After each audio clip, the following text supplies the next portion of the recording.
All right, folks, welcome to The Culture right here on the Black Star Network. I'm your host, Farajii Muhammad. Thank you so much for joining us in the conversation today. I wanted to have a first conversation with all of you, my online culture crew, and big shout out to my online culture crew. Yes, yes, yes, and y'all know how I'm feeling about you, and I appreciate y'all so much for joining us today for these discussions. But first and foremost, big shout out to all of those who've submitted some information for us about our segment. I'm going to talk a little bit more later on about our segment, but thank you for those submissions that we just received over the weekend. Absolutely fantastic. Thank you, thank you, thank you.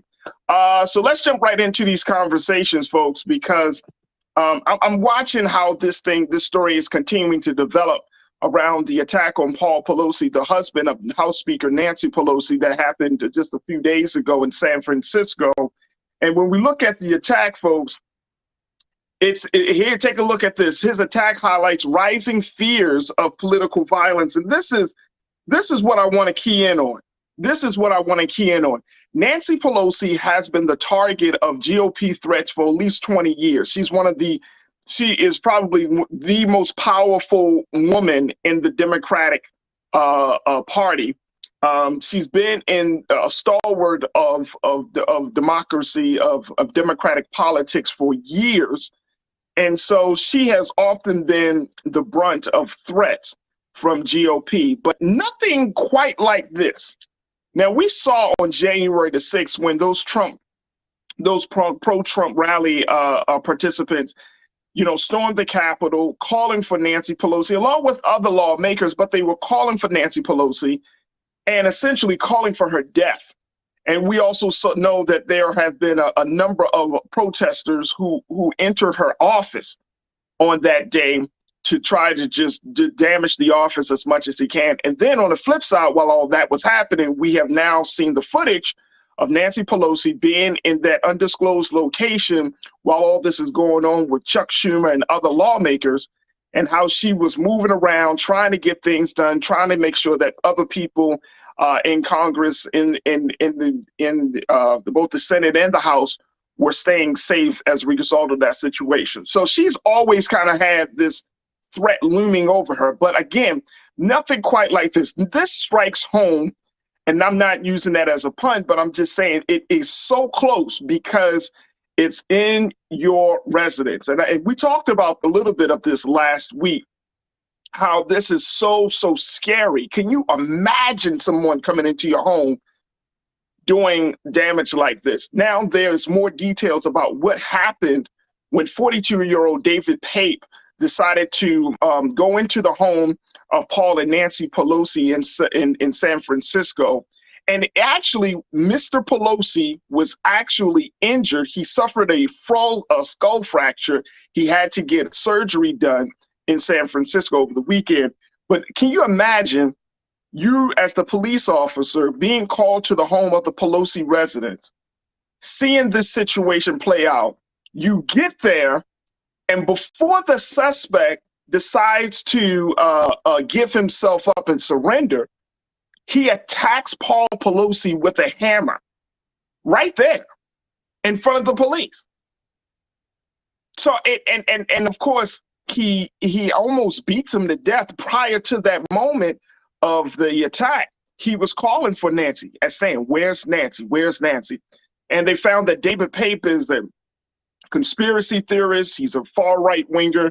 He's a guy who has been drinking the Kool-Aid, as they say, about Nancy Pelosi, about the state of our economy, the state of our politics, of our political space, and so much more. So this is so concerning on so many levels. But I want to share with you what the reports have said about this situation, because this is just one, and this is a very horrific attack. And it's, again, it's something that Mr. Pelosi did not, was fatally wounded in this attack, but he's 82 years old. He gets hit in the head with a hammer. So I know there's great concern about him being able to really fully recover from this attack. But this is just one of a number of attacks on this situation. Let me just share with you what we learned about this ongoing rising political violence that we're seeing in this country. And here it is. Take a look at this, folks. In a review by the New York Times earlier this year of more than 75 indictments of people charged with threatening lawmakers since 2016, more than a third of the cases involve Republican or pro-Trump individuals threatening Democrats or Republicans they found insufficiently loyal to the former president. Nearly a quarter of the cases were Democrats threatening Republicans, many of them threats driven by anger over lawmaker support for Mr. Trump and his policies, including Republican attempts to appeal the Affordable Care Act and one of his Supreme Court nominees, Brett Kavanaugh. Wow. So we're seeing this, folks. We are really, really seeing a situation here where there are these attacks. All right, I'm going to go to you, my online culture crew, to get your thoughts on this in a moment.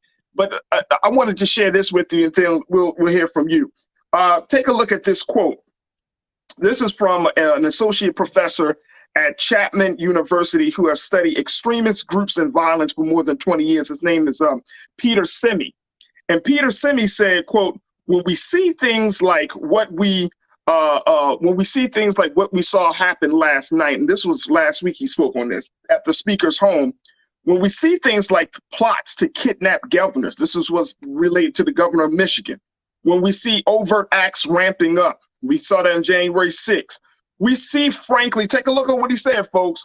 He said, we see, frankly, a whole host of indicators suggesting that we're really at a crisis point. This is why I wanted to pull this quote, because I wanted us to really think about this. We are at a crisis point in our politics right now, that folks are seeking out lawmakers simply because they disagree, simply because, and this is not a simple thing. I'm not going to say simply. I will just say because they disagree, because they don't like the direction that these lawmakers are taking on various issues. They are seeking out lawmakers, folks, and they're looking to hurt them or outright kill them. Very, very scary. And when we think about other countries, when we think about what's going on in the Middle East and how they handle things, when we think about the continent of Africa, when we think about other countries where governments constantly go through these constant transitions, right? They use the term stabilizing the government. We want to stabilize the country. Often when America goes into other foreign lands, they use that terminology, this is a stabilization effort because things are so uncertain, because things are standing on shaky ground. This is the case in America. So we're not talking about overseas anymore. We're talking about America. We're talking about the land of the free, the home of the brave. We're talking about the quote unquote, the most exceptional country in the world. And now we're seeing a little bit more and more each year a rise of political violence. The type of violence that you would see, that we would talk about if this was Egypt or the Middle East, the type of violence that we would see in other parts of the world, it's happening here at home. What's your take on this? You should join me in a conversation, post your comments on the platforms that we're streaming on, the YouTube, Facebook. I would love to hear what you have to say and get your thoughts on this. And let me just make sure that the suspect in this attack, he was charged with, take a look, folks, assault and attempted kidnapping. Federal prosecutors have actually filed charges on Monday against this man that the police said broke into the House Speaker's home. And these charges were just announced within the last hour. So they are proceeding. They are moving forward with charging David Pape with this, with very, very serious crimes, especially as he committed crimes against a major lawmaker. Now, it was also reported, as we get your thoughts on this, folks, This was reported by The Guardian in July of 2022, where members of the House of Representatives will now receive an upgrade of $10,000 to upgrade their security at their homes. This is what was discussed back in the summer in the face of rising threats against lawmakers. So they put more money into the security efforts to beef up security. But will it matter?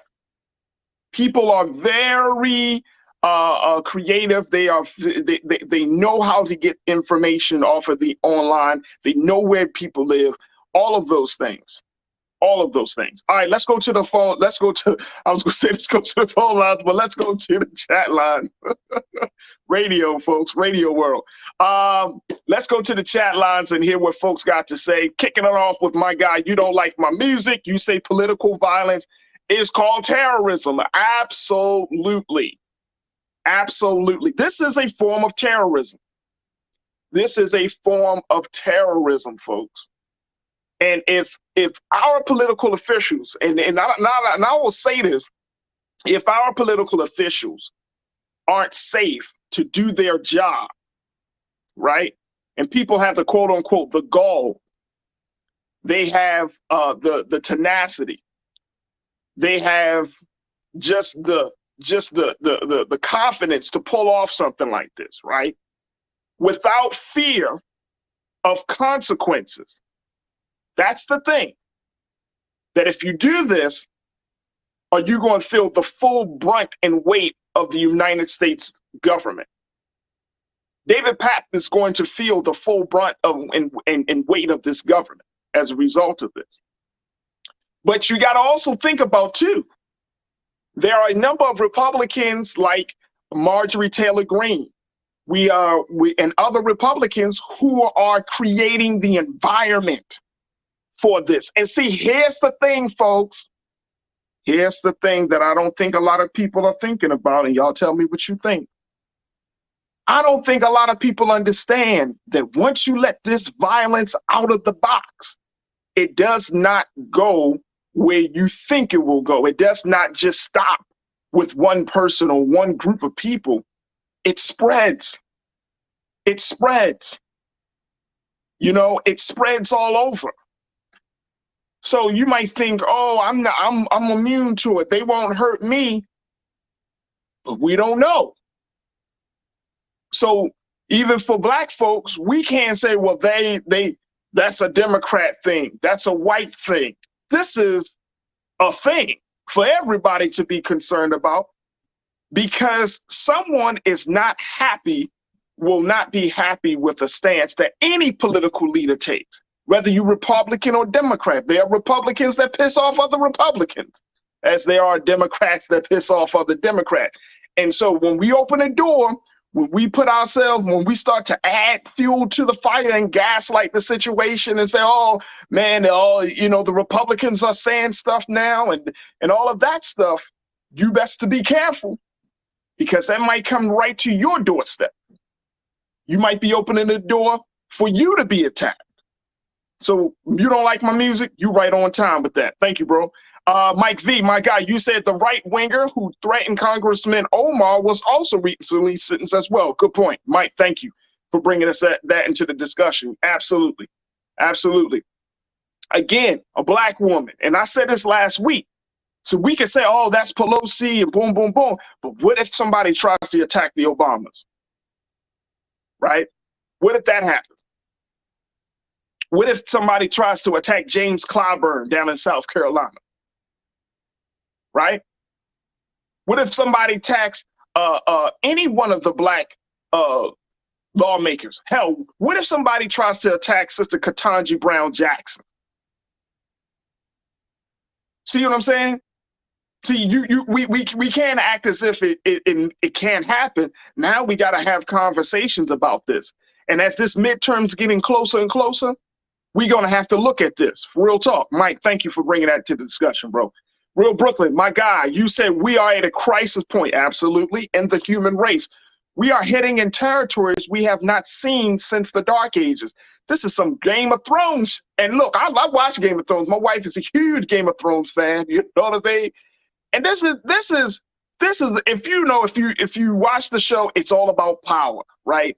It's all about what's happening in the seven kingdoms and who's got the power here, but they're always plotting. They're always trying to figure out how to get their hands into power. And guess what? That's what we have seen in other countries when it comes to political violence, right? That one group comes up, they rise up for the moment, and then another group is right there behind them trying to figure out how to get them out of that seat of power. See, in America, we have certain laws in place. We have certain processes in place. We have the checks and balance systems of the House and the Senate, and you got Congress, you got the executive branch, you got the judicial branch.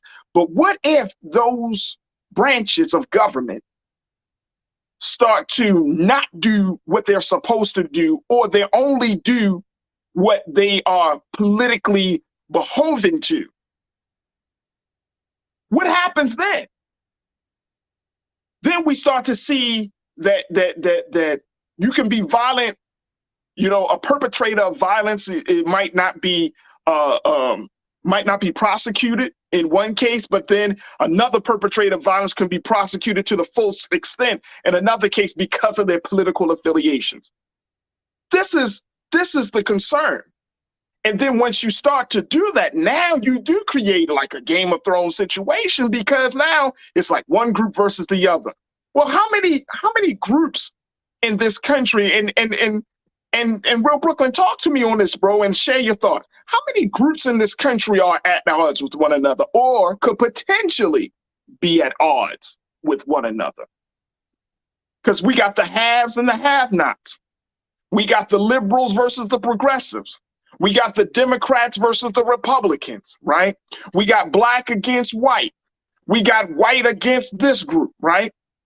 We got people that live in one area code versus another people that live in another area code. We got states versus state heads. So we got state lawmakers here and state lawmakers there. We got people of one skin color versus you have white Latinos and Afro Latinos. You got, you think about all the differences that can be exploited as a result of us being different, having different ideologies, a different view of ourselves, a different view of the world. You think about all these groups that could be exploited and how they can be gaslit to create a situation where they're going against each other. I want you to think about that. I got to take a quick pause. When we come back, I'm going to take more of your comments. Let's continue to have this conversation. I'm loving the insight that y'all are bringing. So let's continue to have this discussion. Stay with me. It's The Culture here on the Black Star Network.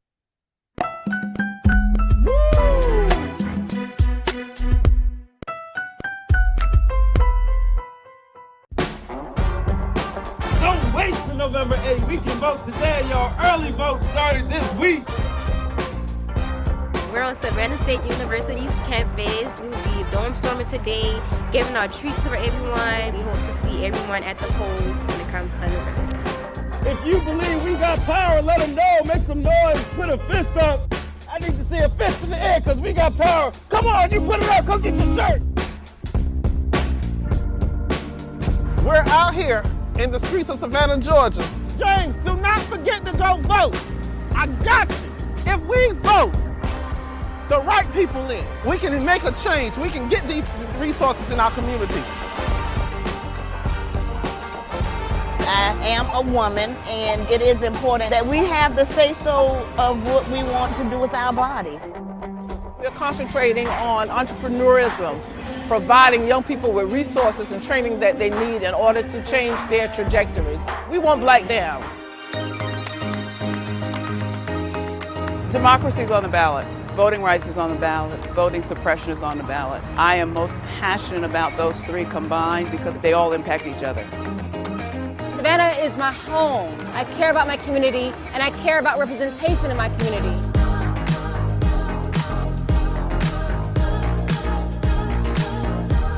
Our voices are still going to be heard no matter what kind of obstacles try to come up against us to stop us from voting. We're still going to be standing our ground. I see the effort that's being made to keep our communities from voting.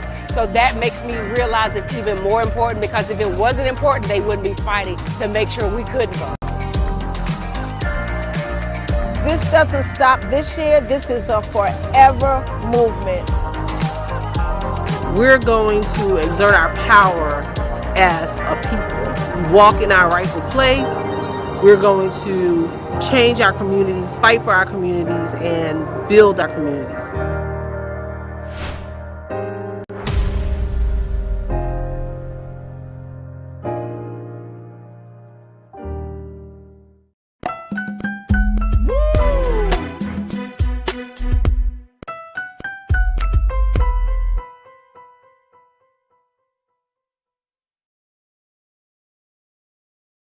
All right, folks, welcome back to The Culture here on the Black Star Network. We've been talking about this case of House Speaker Nancy Pelosi and her husband, Paul Pelosi, who has been violently attacked in his home just a few days ago as a result of a pro-right-winger, 42-year-old David Papp, who wanted to do real harm and possibly even kill the House Speaker when he entered their home on a on an early morning this weekend. And it has caused a lot of conversation about where we are in the state of our political affairs in this country. And more importantly, this idea that there is a real concern about the growing epidemic of political violence that we may be seeing in America, a concern that was so far off, I think, from the American psyche and the consciousness that we always thought that we would be protected by some level of civility. We would be protected by the laws. That we would be protected as a result of everything that we have in place. And now we're seeing, and we are at a place, folks, where political officials, political leaders are being being attacked in their home. So let me go back to you, my online culture crew, and get your take on where we are with this situation, because we need to talk about it. We can't brush over this. And I think for Black folks in this country, we cannot get so comfortable in thinking that it would never happen to us. We just can't get comfortable, folks. Again, I'm going back to something in Truth is Power. I saw what you posted as well in the chat, brother. You said, what if it was Michelle or Barack or Maxine Waters? That's a great one. You know, Auntie Maxine in her 80s, still doing the work. But is she a vulnerable target? And I'm trust and believe, folks, I'm not wishing no ill will on anyone. I'm just bringing this up because we should be concerned about it. We should be concerned about it. Corinna, you said something. You said it's unfortunate this has happened, but if January 6th didn't put any urgency under the Democrats to legislate accordingly, then what will, aside from the pressure we the people force upon them? Then what will, aside from the pressure we the people force upon them? Corinna, you know, and I know that you cannot, what we saw on January the 6th is something that I have never seen in my life. I don't think any one of us have ever seen in our lifetime. That situation has to be remedied. There has to be something. And I don't know what it is just yet, but there has to be something that needs to be done to cut the head off of that situation. But you're absolutely right. See, and here's the take, and this is why I say, you know, next week we got our a midterm election. You know, in 2024 we go back to the polls for the president. This is going to be a very challenging time for America over these next 2 years. We already talked about what happened with the polls and how polls are being put on high alert because this election here is so pivotal and potentially volatile for so many groups of people, for so many states, right? But when we see this warning not fully being taken seriously, we need to be concerned about that. And if you don't ride with the Republicans, right? You say, all right, well, I don't ride with the Republicans, nor do I ride with the Democrats. You can't look at a situation like these attacks on Governor Whitmer, Nancy Pelosi's husband, on other people, January 6th, and you can't act like, oh man, that don't bother me. There's no way. How could any one of us say that should not be a concern? This is a great concern because America has always prided itself on its political standing. It's, scholars will call democracy the American experiment, right?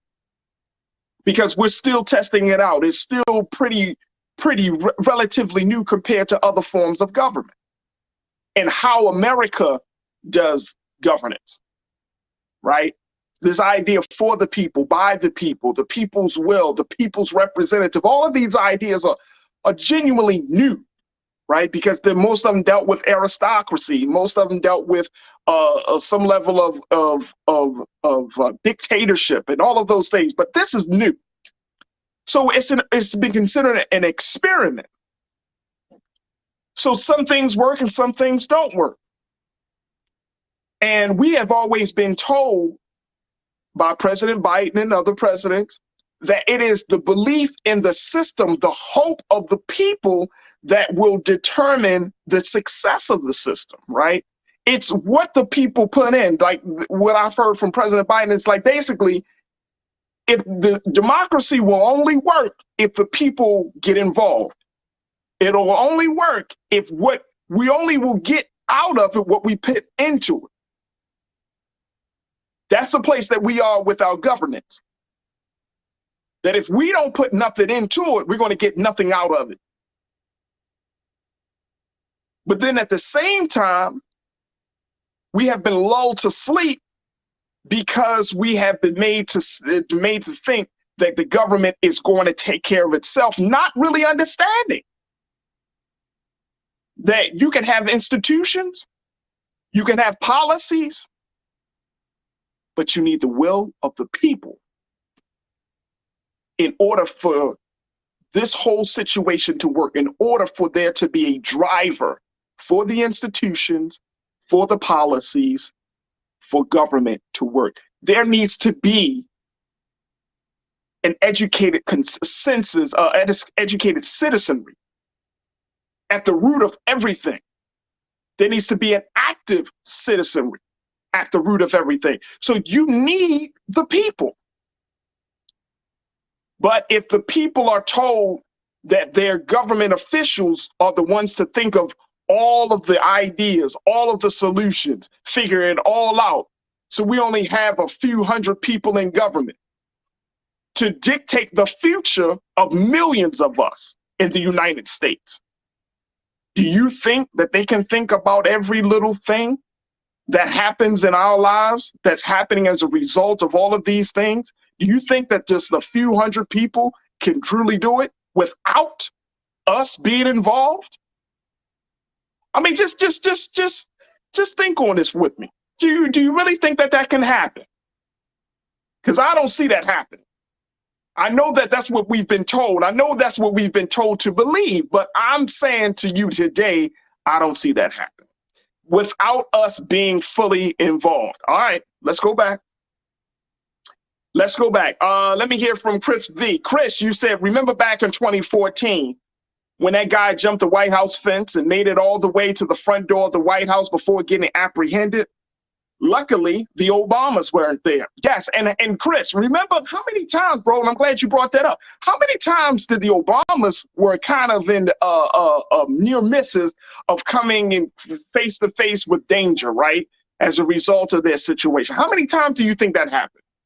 That's probably happened way more. And I mean, I just read a few incidents where that happened, but they were, I mean, I'm sure they were hundreds of times.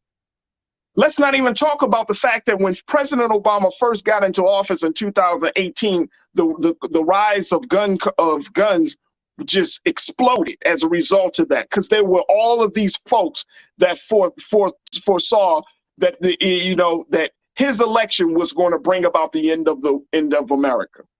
So we saw people getting in bunkers. We saw people getting guns. We saw people joining militias to protect themselves and their families and their assets and their property. And I mean, we see all of this, and this is still happening, folks. Don't think that this is not happening. This is still happening. This is not being reported on the mainstream as it once was, but it's still happening, even with the rise of Trump. These things are still happening. And I'm saying this just not to create a dark world, but to bring us into the light of understanding, so that way we don't think that we're not in the dark about things. All right, let's go back to the, let me hear from Robin. Robin, you said if the House Speaker's husband can be attacked, what will prevent neighbors from attacking neighbors due to a difference in political views? This needs to be taken seriously. Facts. Facts, Robin. Robin, I'm right there with you, sis. I am right there with you. So this situation could potentially open a door for neighbor against neighbor, right? I mean, you know who in your neighborhood. Imagine if you do live in a neighborhood. I used to live in a neighborhood where the mayor of Baltimore lived, right in the same neighborhood. You know what I'm saying? But I always crossed my mind, like anybody could. Now, of course, you got police and all of those things.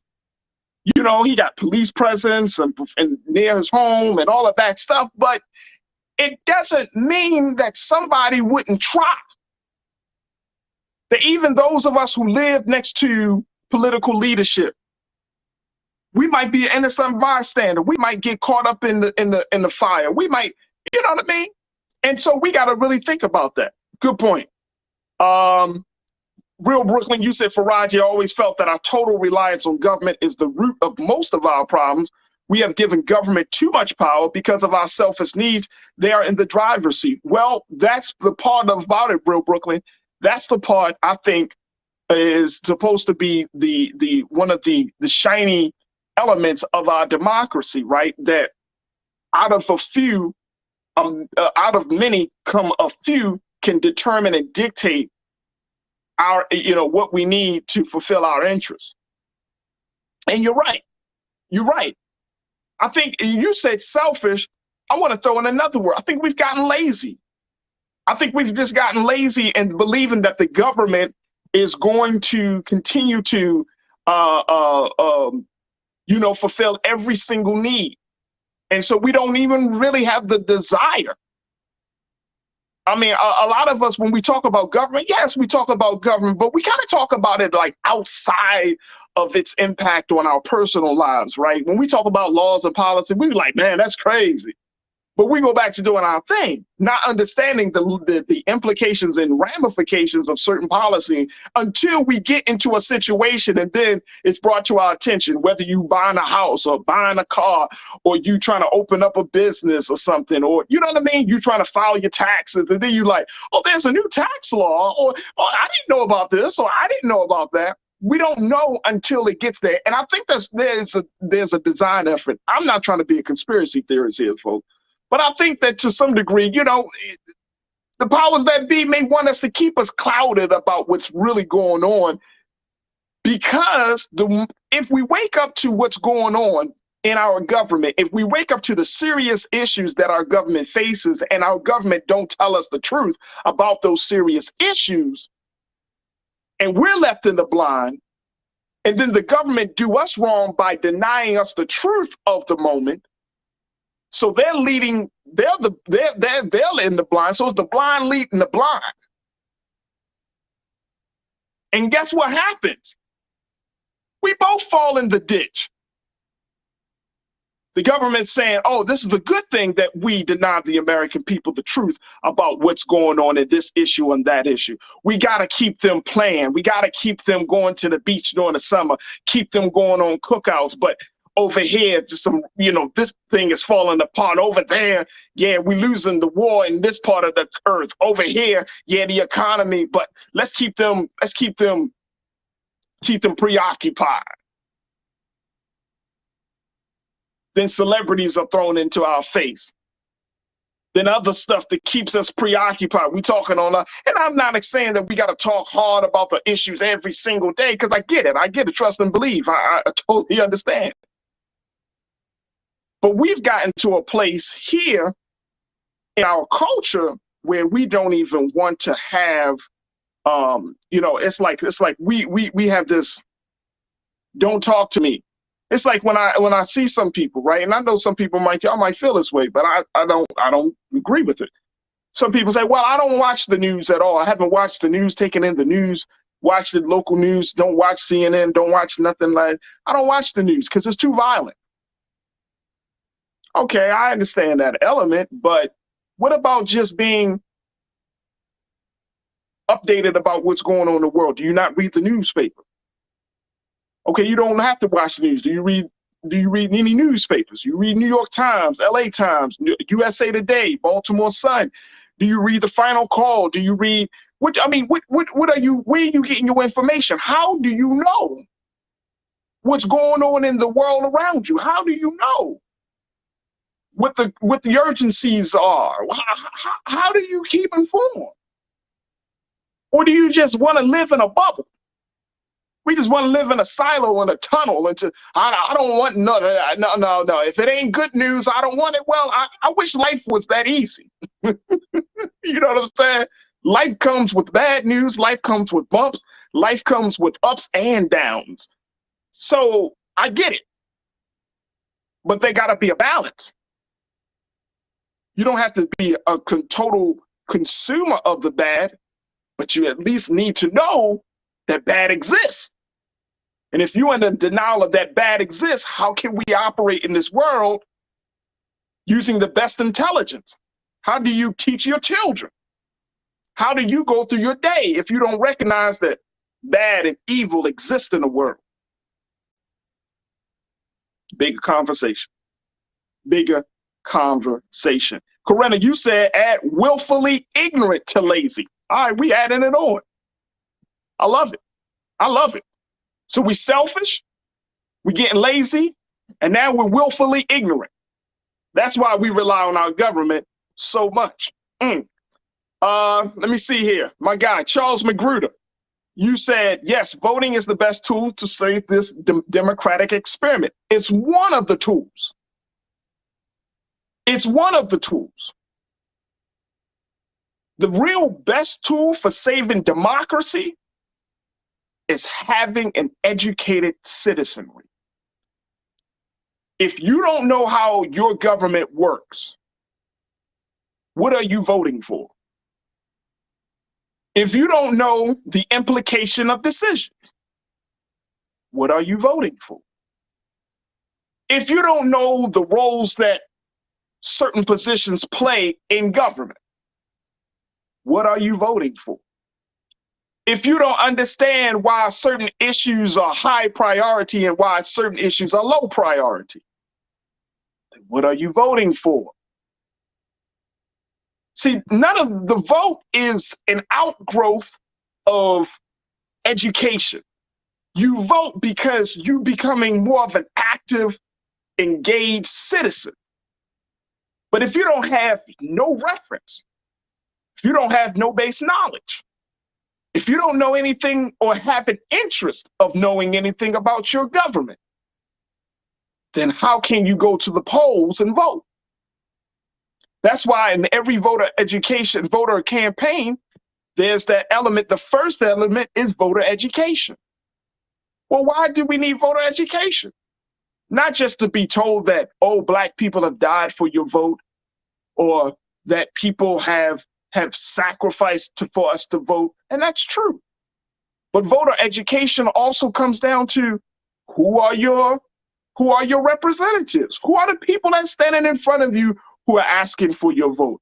Why are they saying that this issue is in this issue and this issue is top priority? What does that have? What impact will that have on your personal life, on your money, on your school choices, on your health care? See, if you don't have that level of education, then what are you voting for?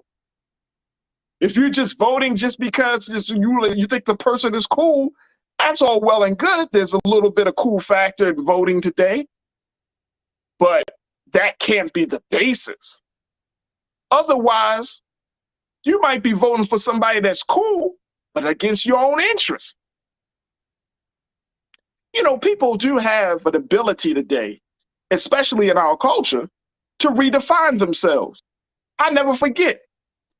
One of the people who served as the communications persons, and I think it was for President Bush, or President Trump, rather. He worked for Trump, and I think his name's Ari Fleischer, but he worked for Trump, and he only worked for him for a couple of years. He decided to leave the role, and then he redefined himself. I think he started writing books. I think he started working in the, the private sector and all of that stuff. And then he wants to be like this guy.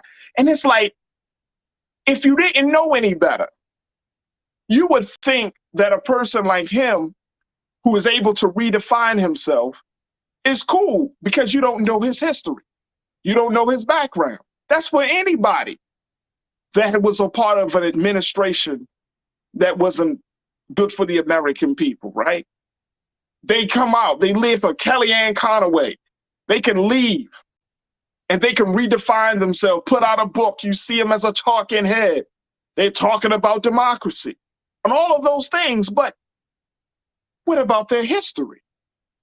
But if you don't know their history and you vote for a person who is able to redefine themselves when they come before you in public spaces, then you would think you're making a good vote. Oh, come on, no.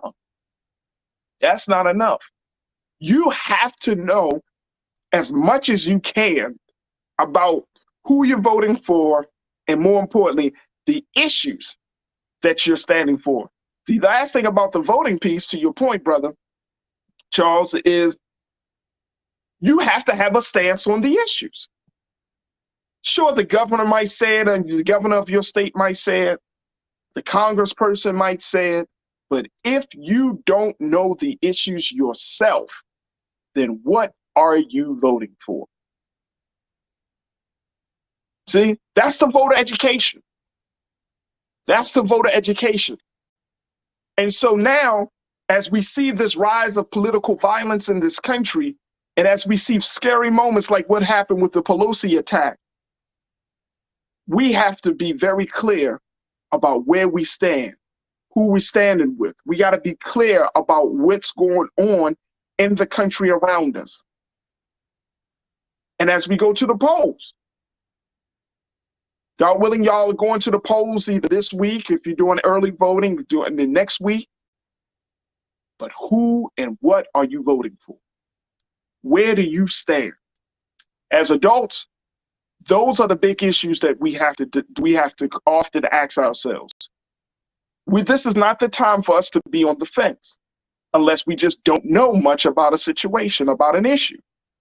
But if you have a view, if you have a stance, and you believe in what you say, and you believe in that stance, then guess what? Then you should make your voice known. It's that simple. And we need to be engaged, because this American experiment called democracy will not sustain itself. If you think that America is a place that is worthy to be saved, if you think there are some redeeming value in what we are all a part of, if you think that our children can possibly benefit from all that we are a part of, then I would say then you should go to vote. You should stand up against certain things. And that we should take this rise of political violence very seriously, because it not only threatens the life of the persons involved, or does it even threaten this comfortable space that we find ourselves in our relationship to our government. But it threatens the sense of sanity and safety that we think we have in this country.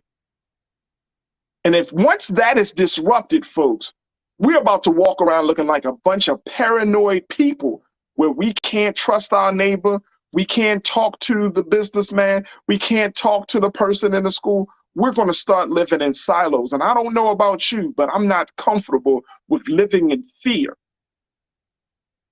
We got to take a stand. We have to take a stand. So I appreciate all of you for checking in, Karen. You said 100 Farajii.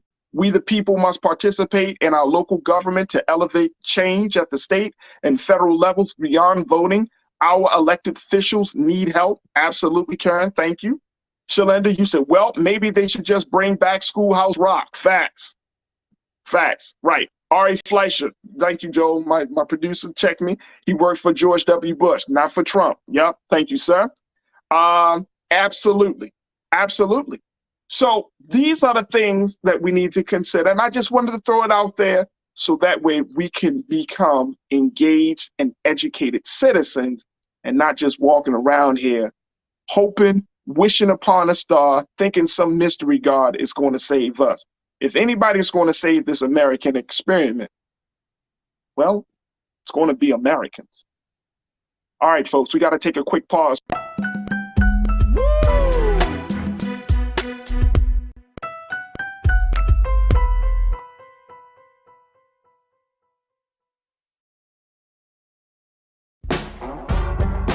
Don't wait till November 8th. We can vote today, y'all. Early vote started this week. We're on Savannah State University's campus. We will be dorm storming today, giving out treats for everyone. We hope to see everyone at the polls when it comes to November. If you believe we got power, let them know. Make some noise. Put a fist up. I need to see a fist in the air because we got power. Come on, you put it up. Come get your shirt. We're out here in the streets of Savannah, Georgia. James, do not forget to go vote. I got you. If we vote the right people in, we can make a change. We can get these resources in our community. I am a woman, and it is important that we have the say-so of what we want to do with our bodies. We're concentrating on entrepreneurism, providing young people with resources and training that they need in order to change their trajectories. We want Black down. Democracy is on the ballot. Voting rights is on the ballot. Voting suppression is on the ballot. I am most passionate about those three combined because they all impact each other. Savannah is my home. I care about my community, and I care about representation in my community.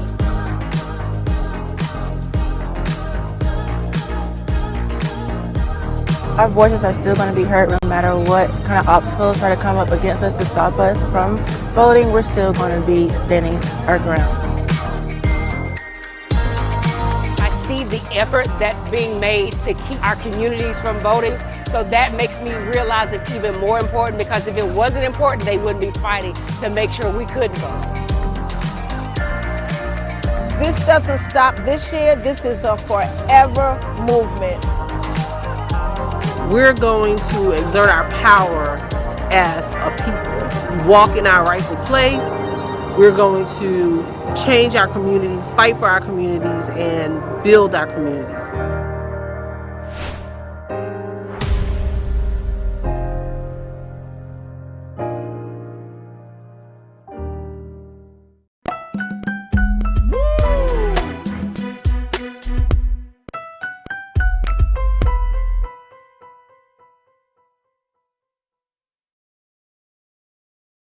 Let's talk a little bit about change, and let's go into the world of Afrofuturism. And I know, B, I wanted to have this conversation with you because this is your wheelhouse, right? This is what you love. You actually have created through your music, through the films that you are working on. This is important that we have a discussion to look at this idea of Afrofuturism, right? Like, what does Black people look like in the future? What does that mean, right? And so when we look at Black Panther, even though it's a product of a larger, major, Marvel Studios, right? We see Black Panther, but I think it speaks to where there is this sentiment of what is the future of Black folks. And this is the beautiful thing I think about like Black Panther, the whole idea. Of course, the movie came out Friday. Here's the numbers around this, folks. Take a look at this. Just check this out. $180 million in its opening weekend. Y'all, I want y'all to understand. I want y'all to understand how powerful. Domestically. That's domestically. 330 million globally. Right. Now here's the thing, though, folks. Just to put this in perspective, some movies are out weeks at a time, where they work up to 330 million, say after 3-4 weeks in the theaters, right? 330 million. That's their final. That's like their final number. This is the first number. And so we're seeing something, B and Brother Michael, that I don't know whether it's because of the late great Chadwick Boseman. Folks wanted to see how the movie was going to play around, how the movie is going to speak to that. If it's because of Afrofuturism, because there is a number of conversations about the value and significance, B, of course, of this new reality. But what do you make of it? What do you make of it? And then let's talk about the politics behind it. But what do you make of the success of this second film without its main character? You know, Black Panther was always more than just Black Panther. You know, like when we are focusing on the idea of Wakanda, when we focus on the idea of a Black world, it's more than just one person. All right. So kudos to Black people around the globe for being able to understand that.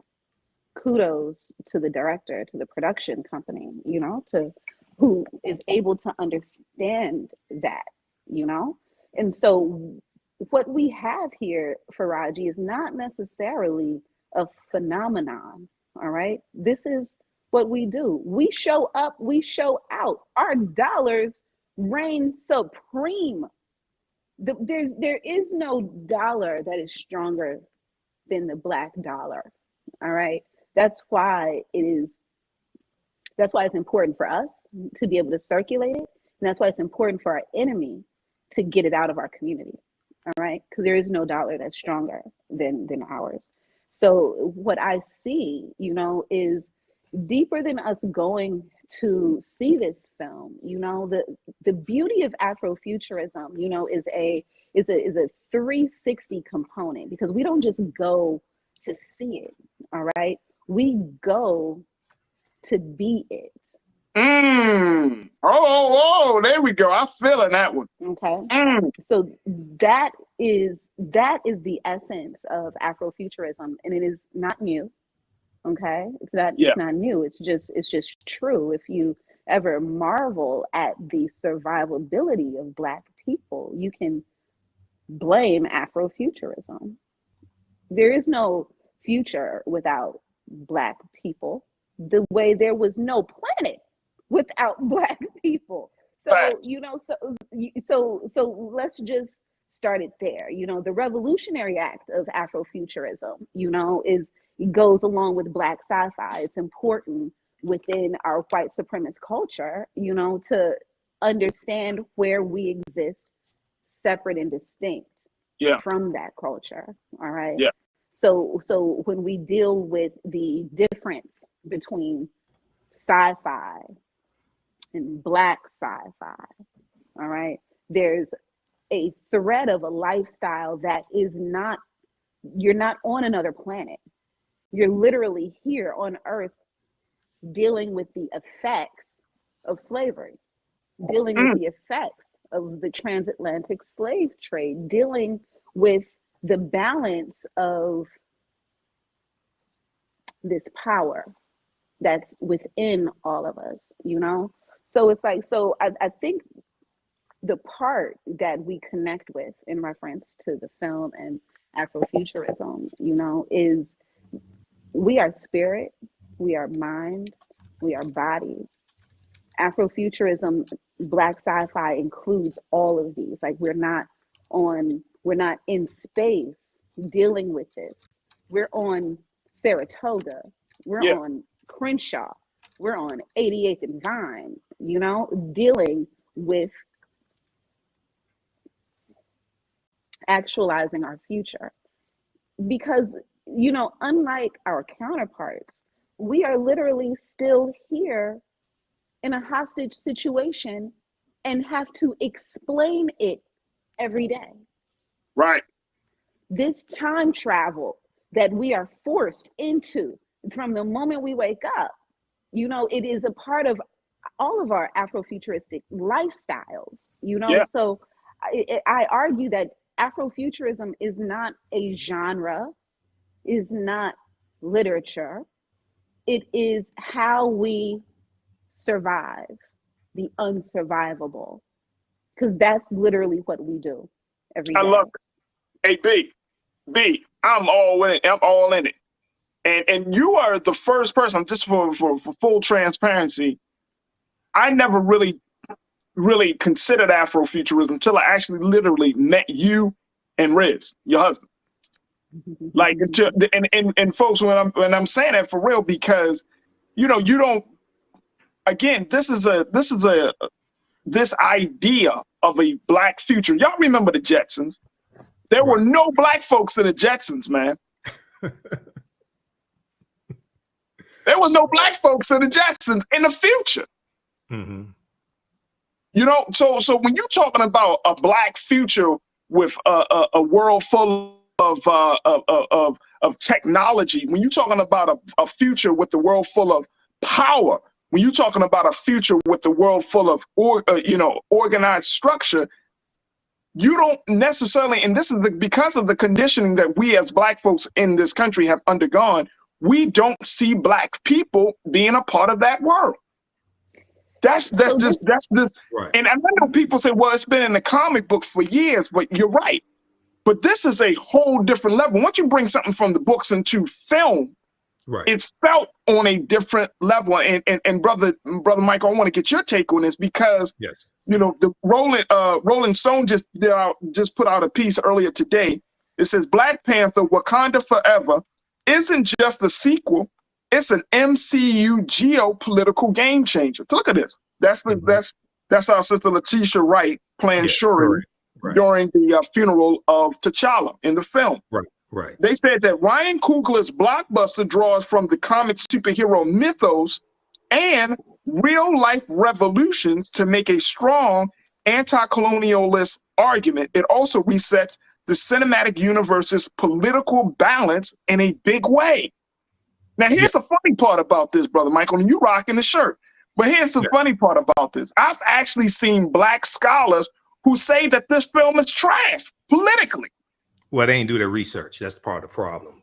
So let me preface this by saying, I did 3 months of research on the film Black Panther and the Black Panther comic book before I did my lectures on the film Black Panther, because I have lectures that I've done on the film. One of them was almost 3 hours, and it's available on my website, theafricanhistorynetwork.com.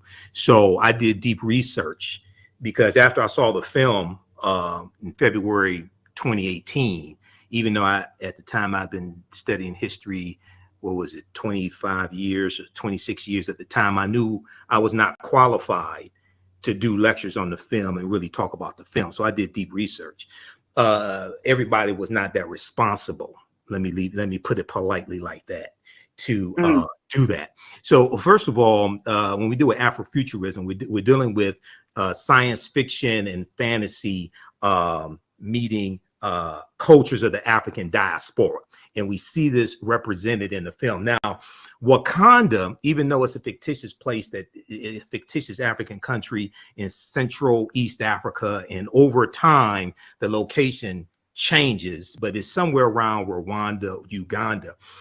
Even though it's a fictitious African country, Wakanda is a real word. We see Wakanda in the Omaha Ponca and Sioux Indian Native American languages. It means possesses secret powers. It's also in the Osage language as well, and it's in reference to the Osage god, their deity. Okay, Wakanda. There are different spellings of it. One of the most popular is Wakanda, which you see in the film. In Wisconsin, there is a Wakanda water park in Wisconsin. It's spelled the same way as in the movie. It's been there for decades. There are schools across the country, like in Nebraska, named Wakanda. Now, it's also a Kikongo word. Kikongo is a Bantu language. And in Kikongo, it's in reference to family.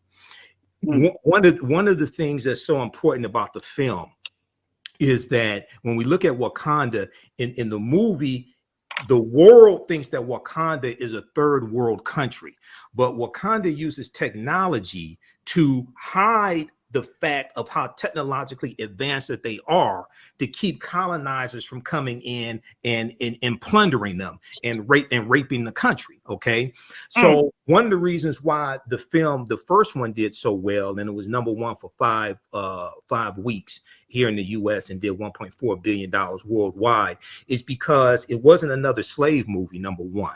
And even though slavery is part of our history, ain't the only part of our history. #2, we got to see African people controlling a nation, controlling natural resources. We got to see 11 different African cultures infused into the film Black Panther. So Ruth Carter, who's the costume designer, and she was also the costume designer on the film Malcolm X. She studied African cultures for 6 months and infused 11 different African cultures into the film. So we see the Mercy from Ethiopia in there. We see the Zulu from South Africa. Queen Ramonda, played by Angela Bassett, the hat that she wears, the flat hat, that's from the Zulu. That's a hat that Zulu women wear, and it was largely Zulu royalty or wealthy women that will wear it.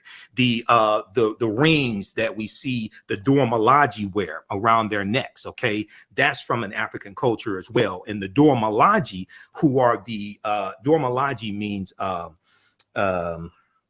it means I forget, Dora Milaje, the adored ones. Dora Milaje means the adored ones, the African female warriors. They're based upon the Ogoji or the Ohozi in Dahomey. That's where they come from. Their costumes are inspired by the Maasai of Kenya.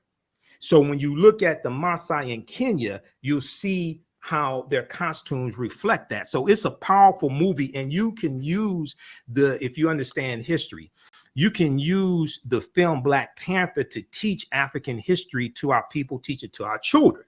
Because I did a lecture I did a presentation to 65th through 12th graders and their teachers, and broke down the film and the African cultural influences in the film and how it relates to history. And I was explaining to the teachers how they can use the enthusiasm of the film Black Panther to teach African history and African American history to their children. Okay, and I saw the new film on Saturday.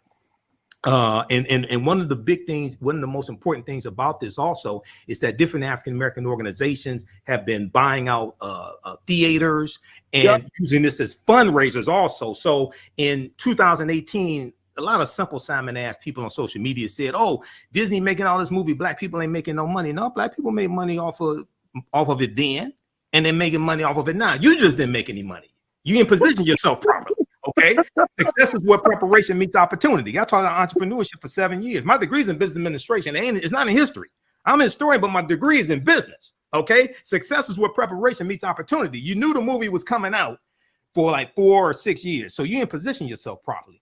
The new movie is phenomenal, and it brings into another aspect when we do a Mesoamerican culture, Latino culture, when we deal with Tanakh Hereta, who plays Prince Namor. And in the comic books, Namor was whiter than white. But here you get another you get an indigenous culture as well.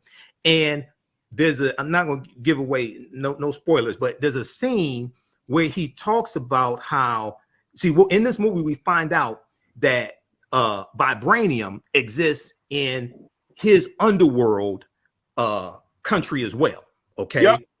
And he talks about how now the world has found out about this, and now we have to protect ourselves from colonizers coming to take the natural resource, coming to take the vibranium from his world as well. Okay, so it brings it to this dynamic of colonizers colonizing and attacking indigenous people, Africans, Mesoamerica, the Aztecs, things like this. And there's an Aztec influence that we see in the film also. So it's a powerful movie. It's not perfect. None of these movies are. So the naysayers, if you don't like it, go make your own damn movie. But you ain't gonna do that. First and foremost, brother Mike, you know how I feel. You know how I feel about when you break it down, brother. I appreciate you for breaking down the history and giving us some insight on that, because I think that's important.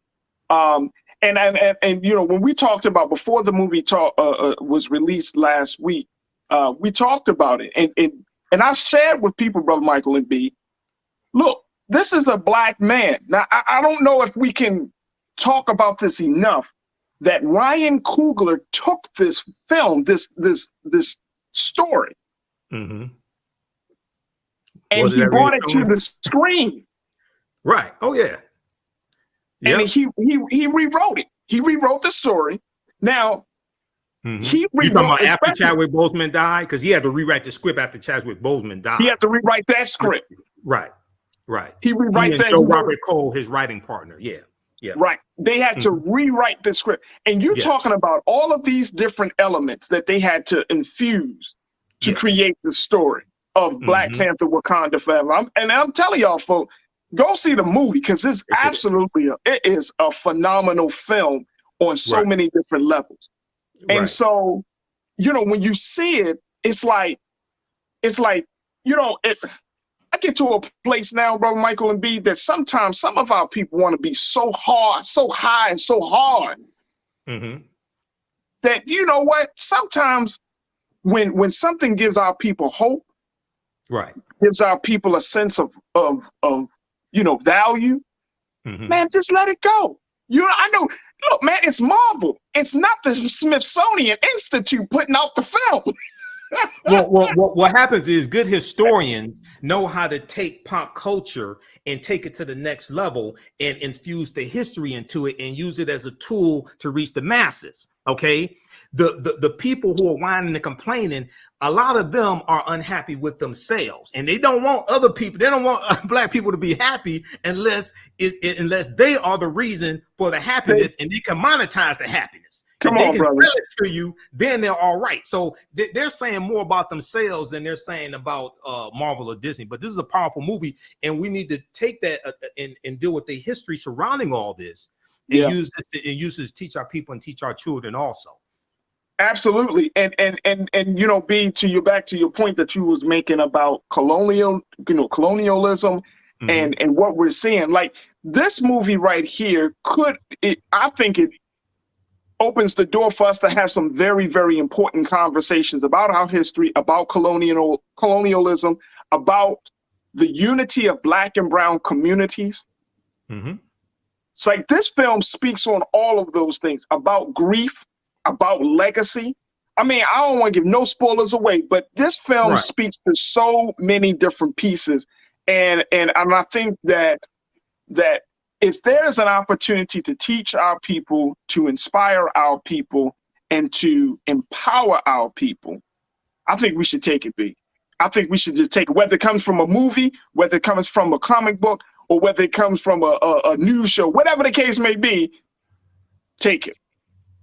Yeah, you know, like when The Matrix came out, all right, it created a splinter culture, all right, that understood deeper conspiracy, understood that we're all plugged in to a source that is not organic And it's on the individual to unplug. All right. That's the greater messaging behind the Matrix, right? And so anyone who was a part of that Matrix generation changed and grew as a result of this fictional piece. Yeah. Okay. So to me, Black Panther and the Matrix tell the same story. Okay, tell the same story. They all grossed about the same amount of money. All right.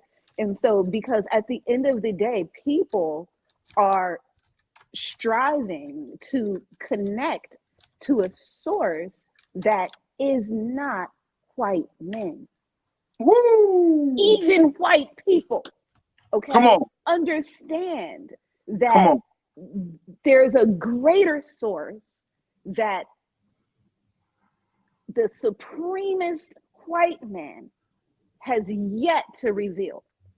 And so because of that, you know, we have to continue the exploration, you know. And so a lot of how this film was brought to us, right, had less to do with historical accuracy and more to do with cellular memory.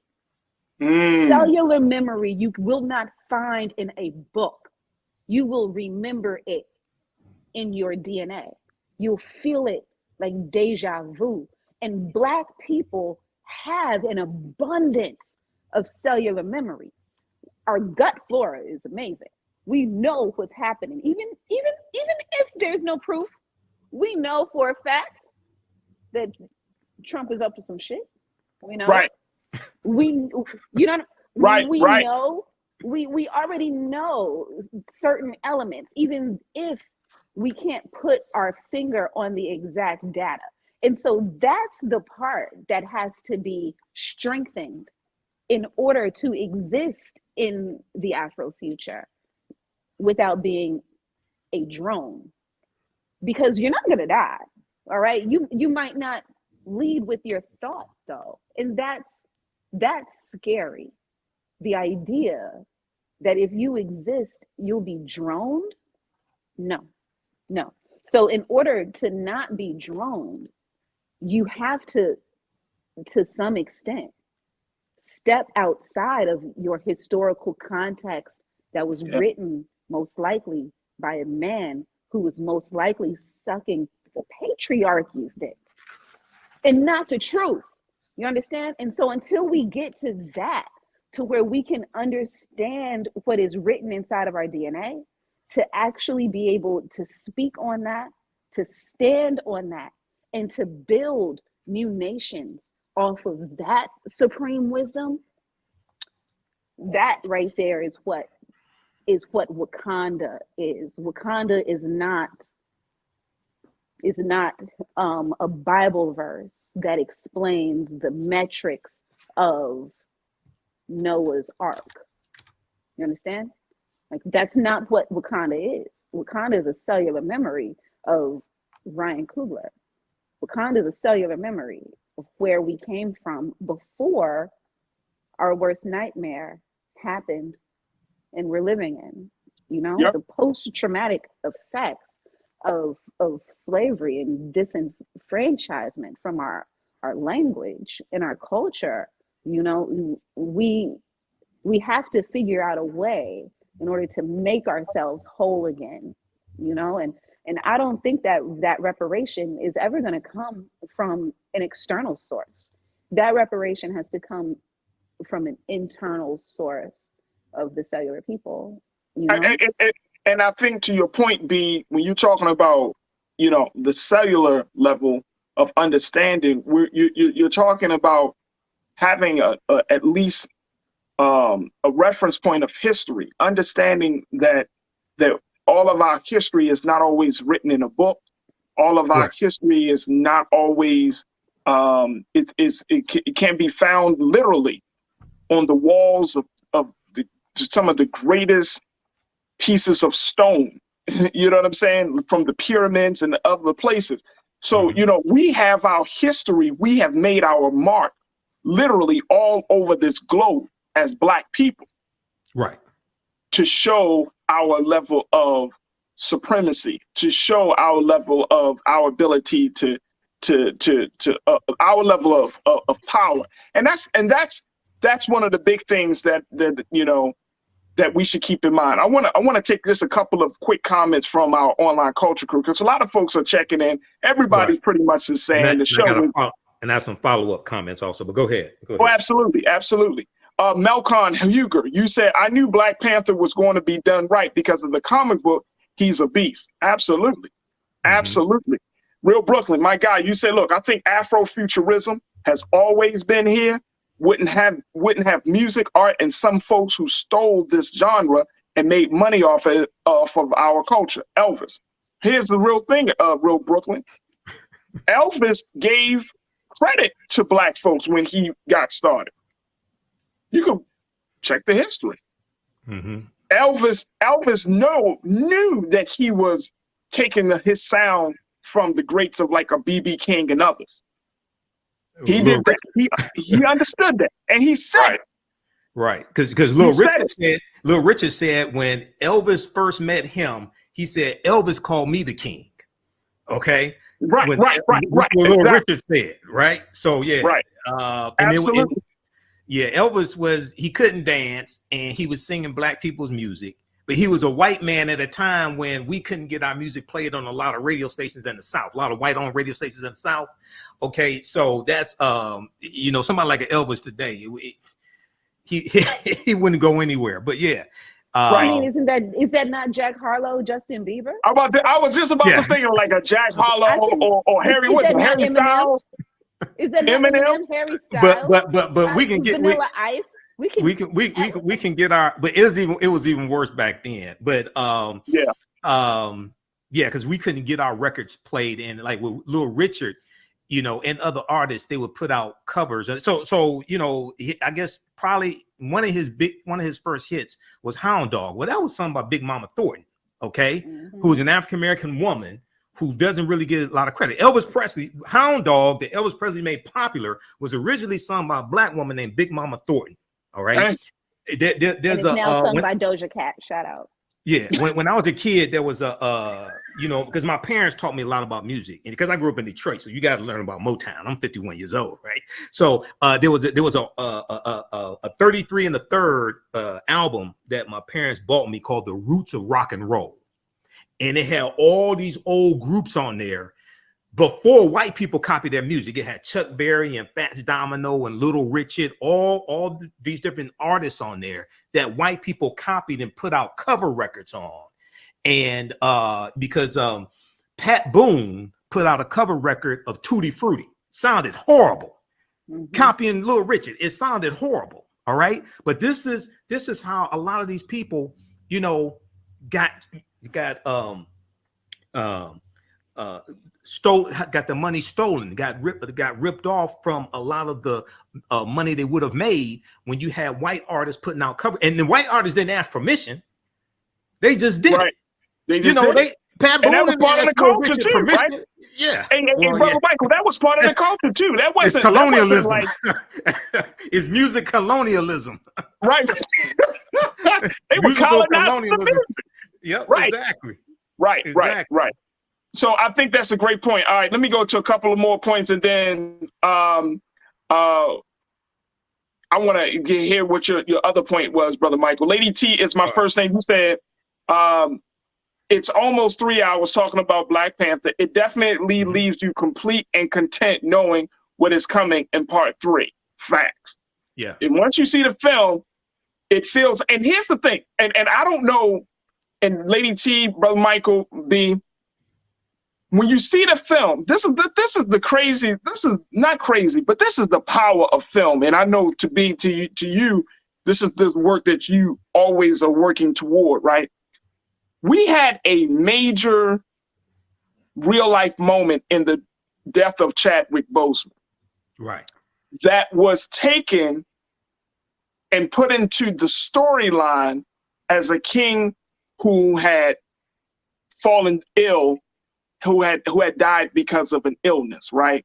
And I don't know about y'all. In theater, I was a theater major in high school at the Baltimore School for the Arts. So they talked about this thing, like in theater, you have this what they call the fourth wall, right? Where you don't penetrate through the fourth wall. You don't look directly in the audience when you're performing, right? But some pieces allow you to open up that fourth wall where you're doing a scene and then all of a sudden you're looking and talking to the audience. But the fourth wall that was broken down in this film was the fact that there was literally a death, a real mourning that was taking place, because our brother didn't die on film. He died in real life. So it almost felt like, and this is the crazy part, like I was a part of the story, not just watching the story. And I don't know if you got that sense and take Brother Michael and D. Like you are a part of the story. Like when you heard them talking about T'Challa and who he was, you can clearly see from the actors' point of view, the actresses, that this wasn't an act, that this came up. You know what I mean? And it was just a very, very like unique and different space to be in with the movie, to have that level of connection. Because I cried. I ain't gonna lie, man. I cried throughout this film. The opening sequence. Don't you know how Marvel has that opening title sequence where it show the name Marvel and it flashes all of its heroes and all of its characters. They changed that for this film where they only showed images of Chadwick. And normally it's done on the background with music playing in the back and and all this sound. Not for this film. It was like silence. And there was something that was sobering, but yet it was like you were a part of a funeral, but then you were a part of I mean, it just engrossed you in such a way. And I don't know, Brother Michael and B, like what that was. That feeling that could. Say it again? The Conjuring. The Conjuring. Okay. The Conjuring. All right. It's a tool. It's a tool we use to get through, to get over, all right, to get by, all of that. It's the Conjuring. All right. And it connects you to the vastness of time. All righty. And so then the second principle there would be time travel. All right. So in that moment, all right, not only was the spirit of Chadwick conjured, all right, for every person. All right. So that means that now his spirit is wrapping into this film for every person over and over and over again, which means that you are now traveling through time as well, deeper than you did the first one, deeper than you did. And so these are true tools, all right, that Afrofuturists use in order to shift our world, all righty, in order to ensure that our place in the future is real and not made up. You understand? So like and all of these are tools that are within your DNA that your grandmother gave to you. Right, you know? right. So that's the difference between Black sci-fi and white sci-fi. All right, white sci-fi has to make you green, has to turn you into an avatar in order to connect. All right. All we have to do is mourn. Yeah, I think that statement just said everything for me. It makes you, white sci-fi will make you feel like an avatar, but in this case, all you got to do is just be yourself and allow yourself to be human. Woo! All right, bro, Mike, you got the final word. We're gonna take a quick pause, but you got the final word on this. Oh yeah, I would say this is African spirituality, because we see African culture, African spirituality throughout the first Black Panther and this one here also. But very quickly, B. Fly talked about reparations, and reparations coming from us repairing ourselves, partly at least. And when I talk about reparations, I'm all for repairing the damage of 246 years of slavery and decades of Jim Crow segregation, etc. But the concept of reparations means to repair, to restore you back to a state before the damage was done, before the harm was done. For reparations for African Americans, we first have to understand and analyze who African people were and what African people had before we were stripped of our history, culture, language, spiritual systems, folklore, mores, cosmology, nationality, and put into an institution of slavery. Too many people deal with reparations for slavery, but don't study who we were and what we had before slavery. We need to restore ourselves back to that, who we were before the trauma was done, not just get a check. Because if you give money to a mentally damaged people who've largely been taught to hate themselves and to see reality through the eyes of Europeans, what do you think they're going to do with it? Cash payments can be part of a comprehensive reparations package. In no way should cash payments only be the type of reparations, because if we all got $1 million today, white people have it all back by this time next week. And the only thing we would have done is stimulate their economy, and we would still be brain damaged. And the structural inequities that exist in the society because of the laws and policies that now distribute wealth, power, and resources into the hands of Europeans, those structural inequities will still be there. You haven't dealt with the damage and the harm. Okay, so we have to do a systems analysis when we deal with repairing the damage of the legacy of slavery and Jim Crow segregation and racism. Black people need to defragment their hard drive, basically, right? We need to defragment the hard drive. Right, but we were a whole people before the damage happened. So our focus should be getting back to that state that we were before our history was interrupted with the transatlantic slave trade. Not just getting a check. You got to understand history to understand this. This is the problem when you have B and Michael on at the same time. They open up too many damn conversations. Like, yo, I don't have that much time. You got a good problem on your hands, brother. We got a good show.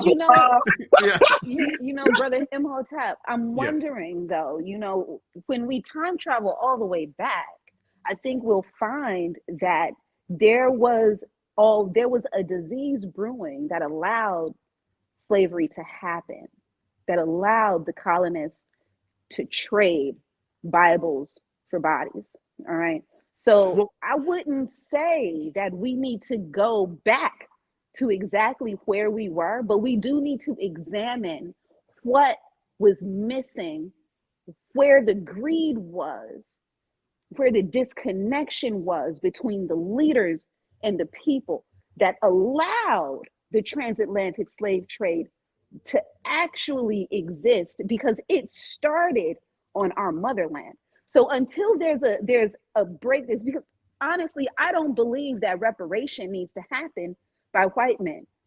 Reparation needs to start with West Africa and Alabama, West Africa and Mississippi. There's a conversation that needs to exist, and there's an agreement that needs to be made that has nothing to do with white men and the patriarchy at this point. Because at the end of the day, you know, like brother Michael, I don't believe that we need to have our women circumcised, but a part of traditional African society totally stripped me of my clit. Do we go back there?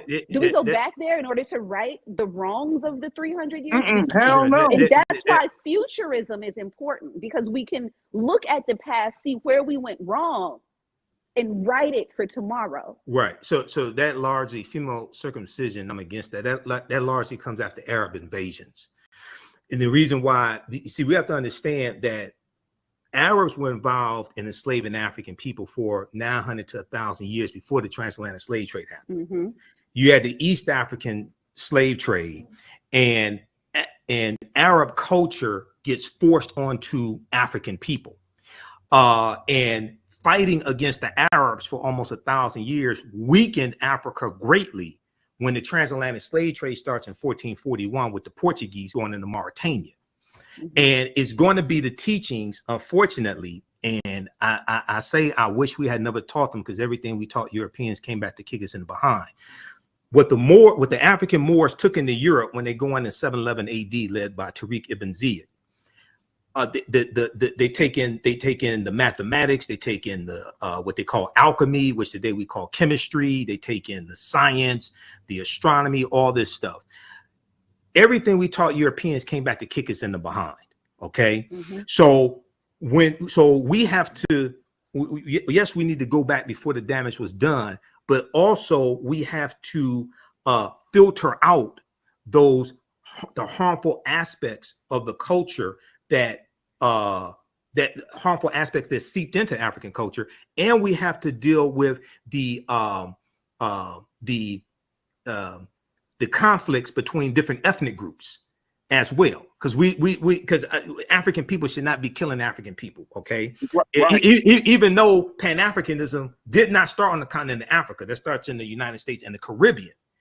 We should not be fighting against one another, but we have to go back to who we were before this damage was done, before the Arabs invaded as well. Africa was not a utopia, it was not perfect, but it was a lot better, largely speaking, than what we're dealing with today. Okay, and in many African societies, you know, before the Arab influence, women have equal rights, full equal rights. Okay, so we have to, what we don't want to do is we don't want to dress up white male patriarchy in a red, black, and green dashiki and pass that off as African culture. We don't want to do that either.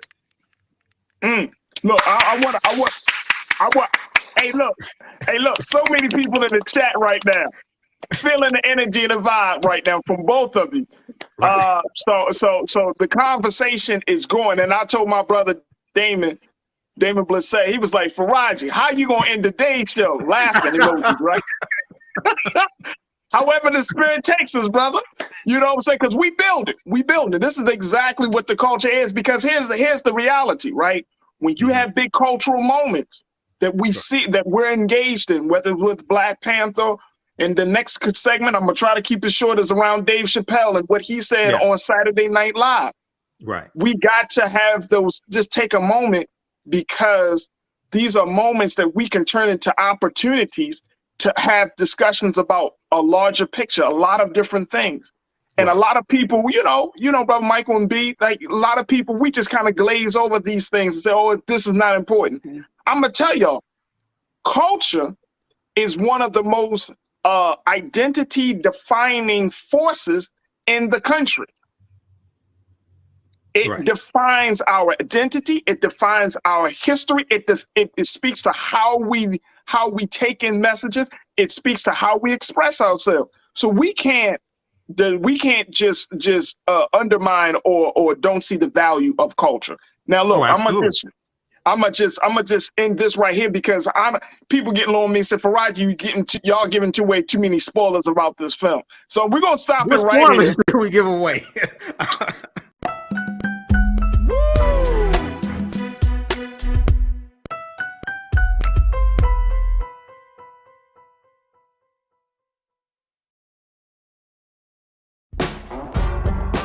Don't wait till November 8th. We can vote today, y'all. Early vote started this week. We're on Savannah State University's campus. We will be dorm storming today, giving our treats for everyone. We hope to see everyone at the polls when it comes to November. If you believe we got power, let them know. Make some noise. Put a fist up. I need to see a fist in the air, because we got power. Come on, you put it up. Come get your shirt. We're out here in the streets of Savannah, Georgia. James, do not forget to go vote. I got you. If we vote the right people in, we can make a change. We can get these resources in our community. I am a woman, and it is important that we have the say-so of what we want to do with our bodies. We're concentrating on entrepreneurism, providing young people with resources and training that they need in order to change their trajectories. We want Black down. Democracy is on the ballot. Voting rights is on the ballot. Voting suppression is on the ballot. I am most passionate about those three combined because they all impact each other. Savannah is my home. I care about my community, and I care about representation in my community.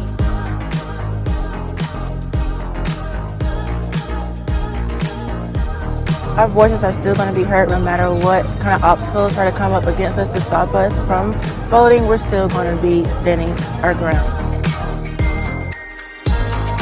I see the effort that's being made to keep our communities from voting.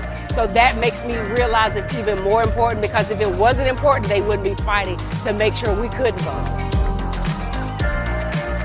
This doesn't stop this year. This is a forever movement. We're going to exert our power as a people, walk in our rightful place. We're going to change our communities, fight for our communities, and build our communities.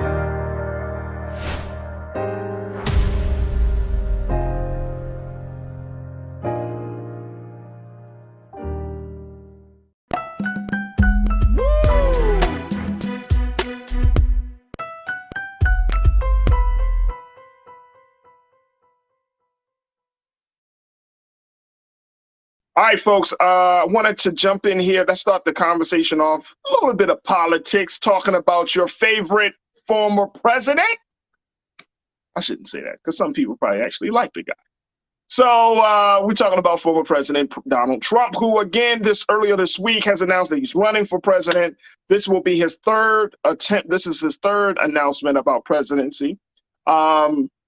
And as a result of this announcement, there has been a lot of movement within the GOP, the Republican Party, to try to figure out what to do with a guy like Donald J. Trump. Now, folks that are close to him, according to the reports and according to what people are saying, folks that are close to him are starting to even think twice about him running for office again in the midst of federal investigations, in the midst of January 6th committee hearings, in the midst of it's just not good for business, in the midst of DeSantis winning strong in Florida, and he possibly would be a better candidate on the GOP side, in the midst of it's just not good for business.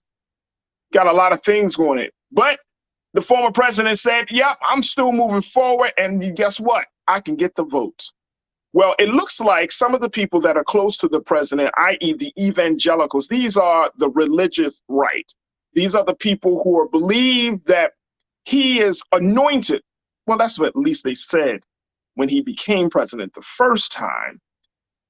They thought he was anointed to do their role. Now they're turning the other cheek.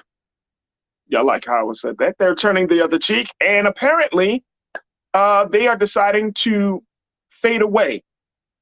Yeah, the evangelicals are saying that the president is not good for what they want to see happen. And essentially, he used them. Donald Trump using people. That's not happened. So let me just share with you what's been mentioned about the former president. Take a look at this. This is from a report from the Huffington Post, how they talked about this issue, how they're saying that the evangelicals are moving away, and they are questioning whether he really is the person they thought he would be. Yeah. All right, so take a look. Evangelical figures, this is the thing. They figured that they turn on Trump, and when he essentially said he used us. Evangelical figures who previously supported Donald Trump are backing off now that he's announced his third bid for the presidency. According to Mike Evans, he was a major evangelical, he said Donald Trump can't save America. He can't even save himself. Ouch. Mike Evans was part of a group of evangelicals who met with Trump at the White House and at one point gave him an award. Now he says he's done with Trump. According to Mike, he said he used us to win the White House. We had to close our mouths and eyes when he said things that horrified us. I cannot do that anymore. Really? You can't forget. And Robert Jeffries, who was one of Trump's evangelical advisors during the 2016 campaign, a longtime supporter, said he's not ready to endorse the former president either. Are we surprised, folks? Are we surprised? One time, you can fool me once. What George Bush said, you remember that that moment? He said, you can fool me once. Shame on you. Fool me twice. Shame on you. Well, I don't know if the president is going to be able to get the evangelical right over to his side, considering everything else that has happened. But this speaks to a real problem, folks, that I think is really a microcosm of a macrocosmic problem in America. And it's funny, if y'all read this article in the post, it's like, oh, he used us, and now people on Twitter are like responding like, wait a minute, but y'all used him too. See, we're in this age and time, especially when it comes to politics, that we tend to use people, and I'm just throwing out this word. We do tend to use people to get what we want. They work as long as they are a means to an end, right? But even though they may not, they may, and I see some voters. I mean, as voters, we do the same thing. We say, oh, well, this person, they stand for economic development, they have a business, or this person stands for this issue, and I like that. But you can't separate one issue. You can't take like slice of the person without taking the whole person. You have to take the whole person when you're looking at power, when you're looking at political power, right? So you can't put a man into office, a woman into office, who has, out of the 10 things that you like to see happen politically, they touch on 3 to 4 of those things, and therefore they become your candidate. That just doesn't make sense. And then you expect the other 6 to 7 parts of them to not interfere, to not be a problem. That doesn't make sense. Like really, when you go to the polls, when we vote for people, we gotta vote for the whole person. Isn't that what we always say, especially in the relationship space? I want you to come and be your authentic self. I want you to be the whole person. But we don't expect the same from political figures, which is interesting, because we want these sparse things from our political figures. And unfortunately, folks, there's, you're not going to, you can't a la carte. Well, I guess you really can. Who is going to be the president? There's only one person that's going to be president. There's only one person that's going to be the governor, or your state representative, or a city council person, or your judge, or Supreme Court justice. There's only you really got to take the whole person. And that's why it's better for you to choose somebody that is more closely aligned to the majority of your values and to your beliefs than it is to align yourself to someone who is partially aligned to the majority of your values. It's the same conversation, and we can open this up, and I want to get your thoughts on this, Culture Crew. It's a conversation about, that we're having about the Republican Party and Black folks. And this is just me. I'm just this little old Farajii Muhammad. But it's the same thing, I think, that we can say about the Republican Party. Like, we can say, oh, let's go to the Republican Party and let's get something from there. But you got to take the whole thing. You know what I'm saying? Now, there's no party that says, look, I'm half Republican, I'm half Libertarian, I'm half socialist, democratic socialist, and I'm all, and the rest of me. There's no party that speaks to every element of you, right? That's fine. But there is actually, we can say the independent party, right? That's a little bit broad. But when we're talking about political power, when we're talking about how do we advance our political agenda, then it does get into a space where we have to choose people that are more aligned with our values and beliefs. Look, I'm not crying any crocodile tears for these evangelicals, because guess what? You mean to tell me a man like Donald Trump, who has been around for 30, 40, 50 years or so, I mean, either on the periphery or even, in the conversation, you mean to tell me that a man who says that he grabs women by their private parts, this is acceptable to evangelicals? That's God's will. You mean to tell me that a man who has said some of the things he said, done some of the things that he has done, that you didn't know that? Oh, come on.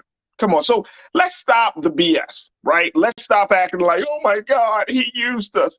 He does not have some magic ray that he just points at you. Remember that little device in Men in Black? Y'all remember Men in Black? Y'all remember that movie, that Will Smith movie, right? Remember the little device they said, okay, we're going to, at this moment, you didn't see anything. They hold up like a pen. It looked like a pen. And they was just like, guess what? Good night. And then you're supposed to forget all that just happened to you seeing the alien. That doesn't happen in real life, folks. I'm sorry. It just doesn't happen. You got to take the whole person. We have to bring and we have to acknowledge the whole self. And personally, I don't know about you, as a Black person, as much as I have a problem with some issues with the Democratic Party, and as much as I have some pride, I can't ride with somebody who speaks to 2/10 of who I am, right? Just because I want to have a job, or just because I want to start a business, and I think, oh, this person is the best qualified to handle economics, or this person is the best, and then you have your morality, your character, all of that is just tossed to the side. Just doesn't work that way. But I may be wrong. That's why I'm asking you. Let's go to you, Culture Crew, hear exactly what you got to say, and then I'm gonna bring my guy Rashad in so we can certainly hear your thoughts. Let me go to my comments here. Where's my comments? There we go. All right, let's go to some of these comments, and I'm not seeing some of them, making sure that I can see them.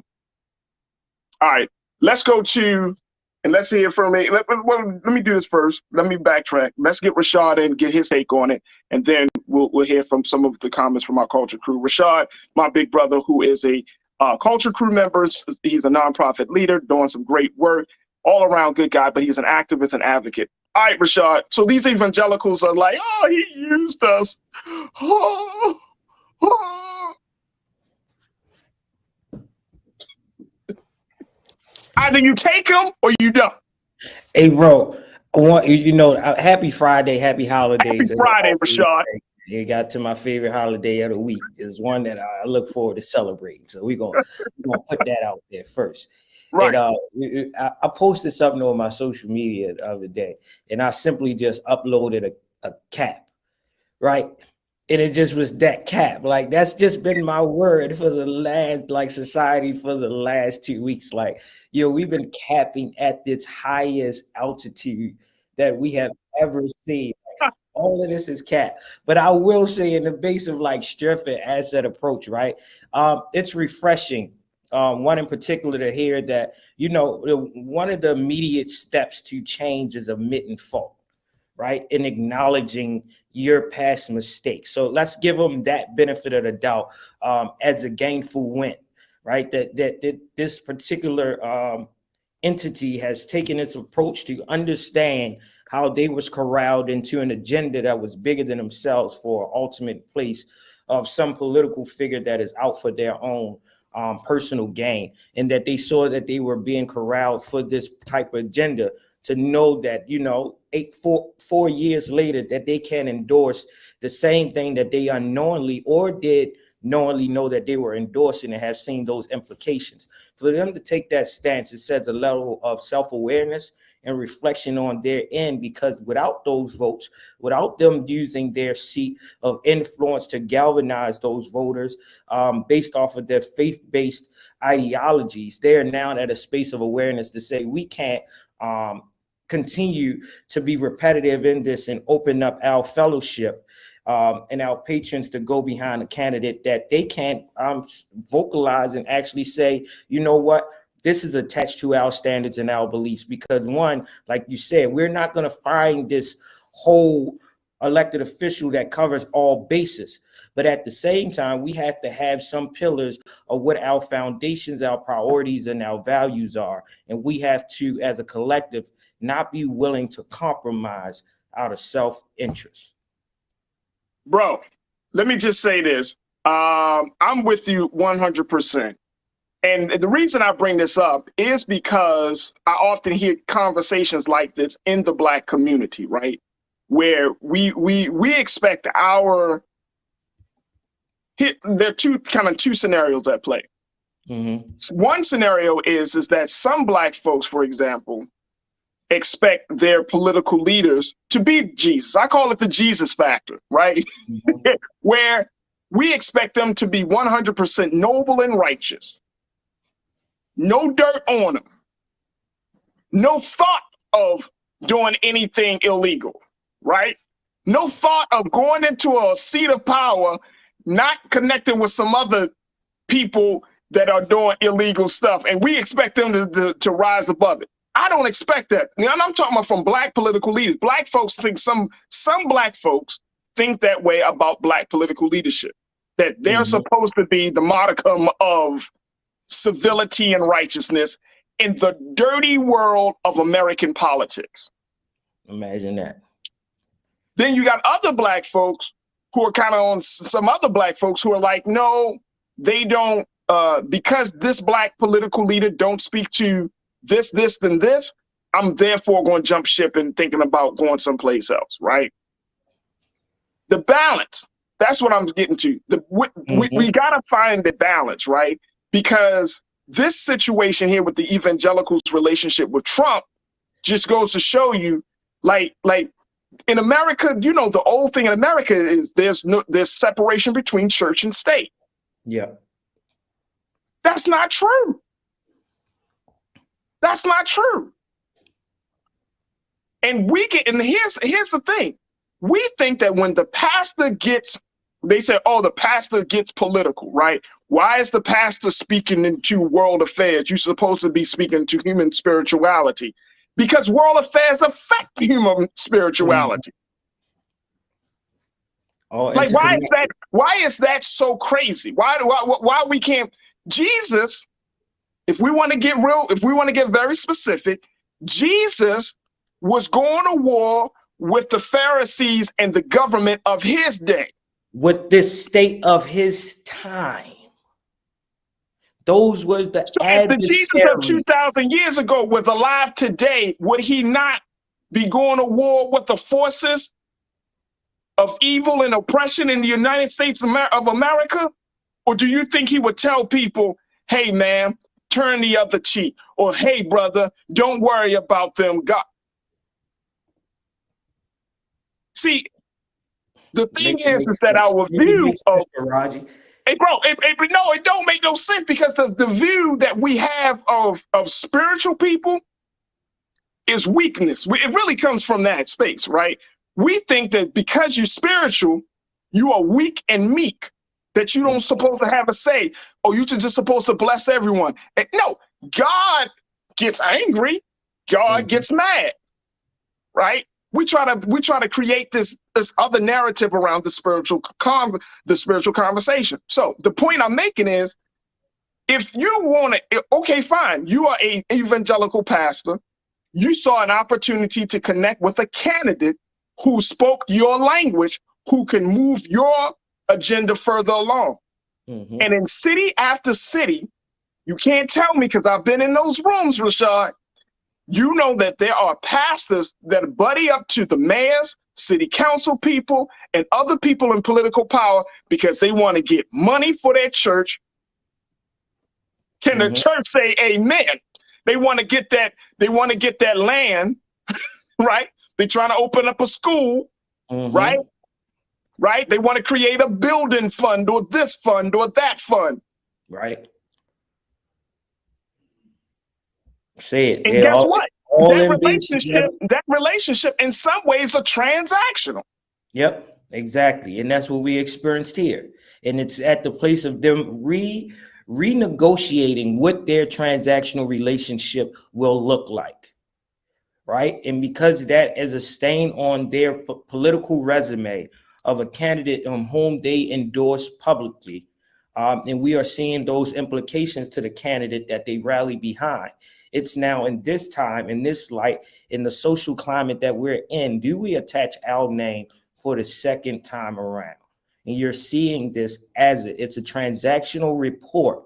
And that's what we need to do in all the different sectors, all the different agencies, all the different institutions, all the different elected officials, all the community organizers, to assess, right, with a level of discernment of what position did they take in a space, when did they speak up, and when did they go silent. And that article itself speaks to them, and they openly admitted that after giving endorsements, there were certain points that he made publicly that they could not rally behind or publicly endorse further because they got out of the alignment of what they were trying to go to.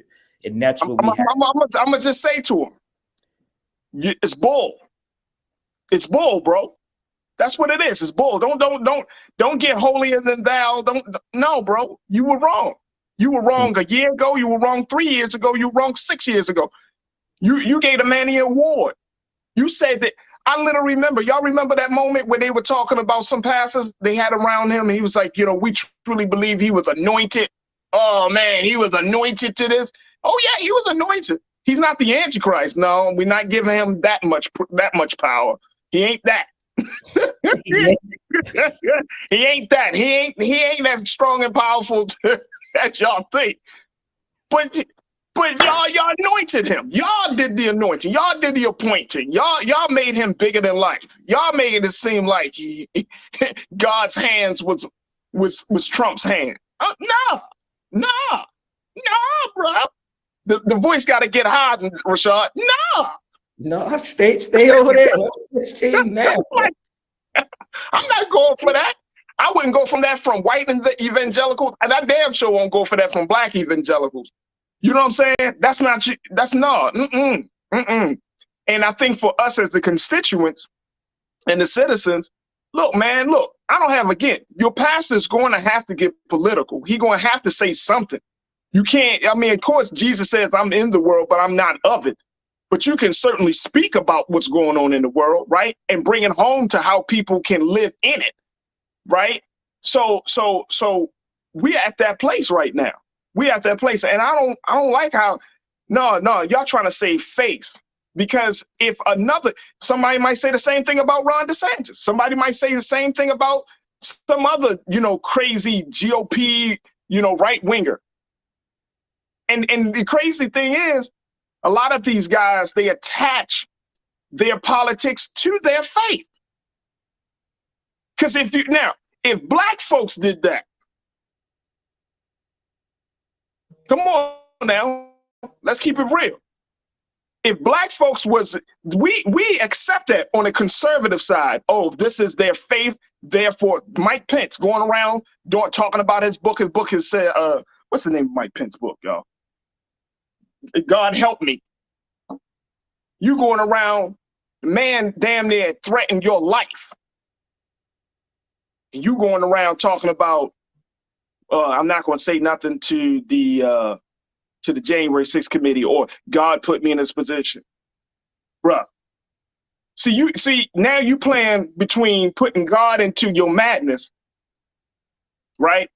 And then that turns the people off. So what do you say to your flock? What do you say to your fellows?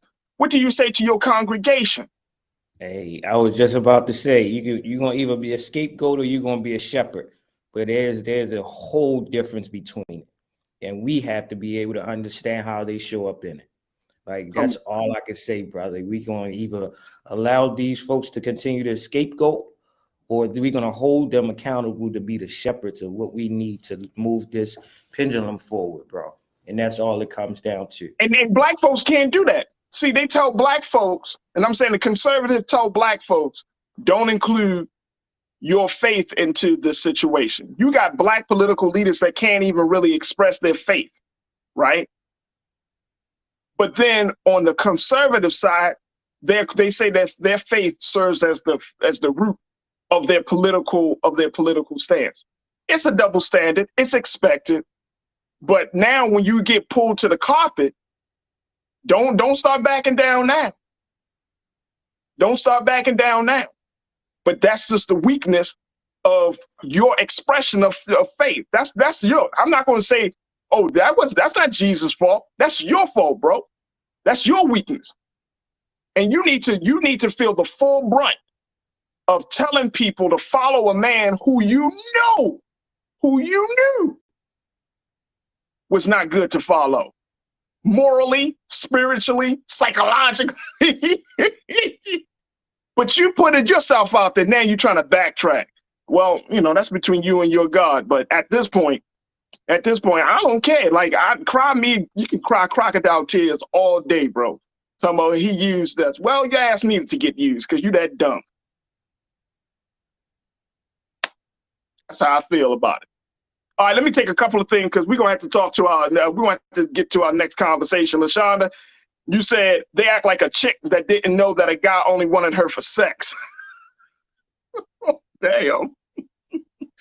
When he was given clear signs that it is all he wanted, but you think that you are so different. Dang. That's true. Hey, I was waiting for that comment, bro. She nailed that. That's the analogy right there. That's the coffin and the nail. Rolling it. That was it. Hey, yo, it's Friday already, son. Wow. Tiana, you said they were trying to protect whiteness. Yeah. Yep. Absolutely.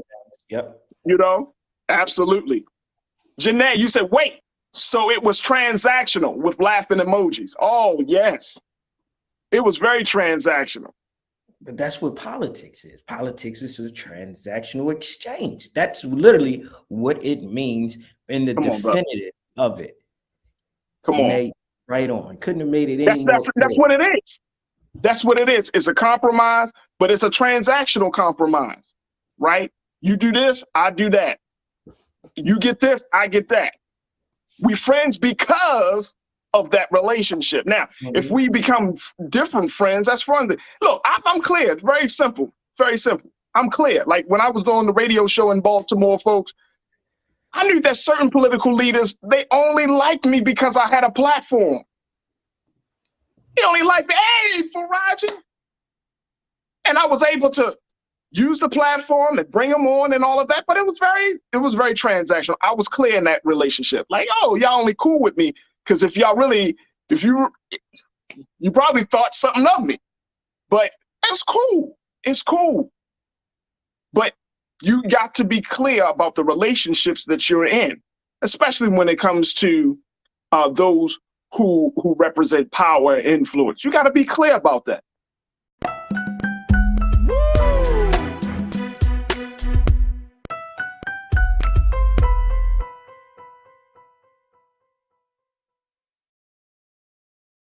Thank you so much for tuning in and being a part of the conversation. We ask that you continue to support us here at Black Star Network as we're doing the great work of having conversations that are culturally relevant to where we are in this country. So make sure y'all go to our website at blackstarnetwork.com. Also, make sure you follow us on Black Star Network on all social media platforms, on IG, Twitter, Facebook, and make sure that we continue to show that a platform like this is so needed and important. And while you're there, you can check me out there on IG at The Real Farajii and on Twitter at Farajii. We want to continue to build, and I'm continuing to build up my community with you so we can continue to build a community outside of us. So a lot to talk about, a lot to get to. But now we're going to switch gears and have a conversation about something that is very, very important that we want to keep our eyes on as we move along, especially with how the House and the Senate is shaping up from this last week's midterm election. Folks, did you know that there is a bill that has to be considered and that has to be passed by Congress, according to some, for to make sure that the content, local journalism content that we take in, that some of us may take in, the integrity of that content stays in place. And this is a bill called the Journalism Competition and Preservation Act.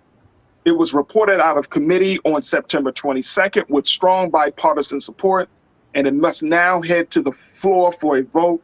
The JCPA would hold tech giants accountable and provide a necessary lifeline for local newspapers, requiring big tech such as platforms like Amazon and Google to compensate small and local outlets for the use of their content. Here to talk to us a little bit about this is the associate professor.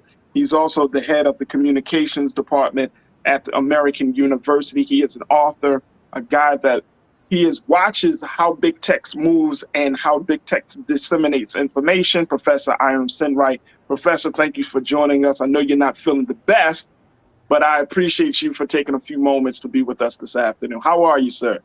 Well, like you said, I'm a little under the weather, but it's always a pleasure to talk to you, so I'm happy to be here. Thank you, thank you. Professor, this came across my timeline, and I thought, we need to talk about this. We need to kind of have more conversation. And here's why. I want to put this first quote up on the screen. And folks, I want y'all to just think about this. Take a look at this.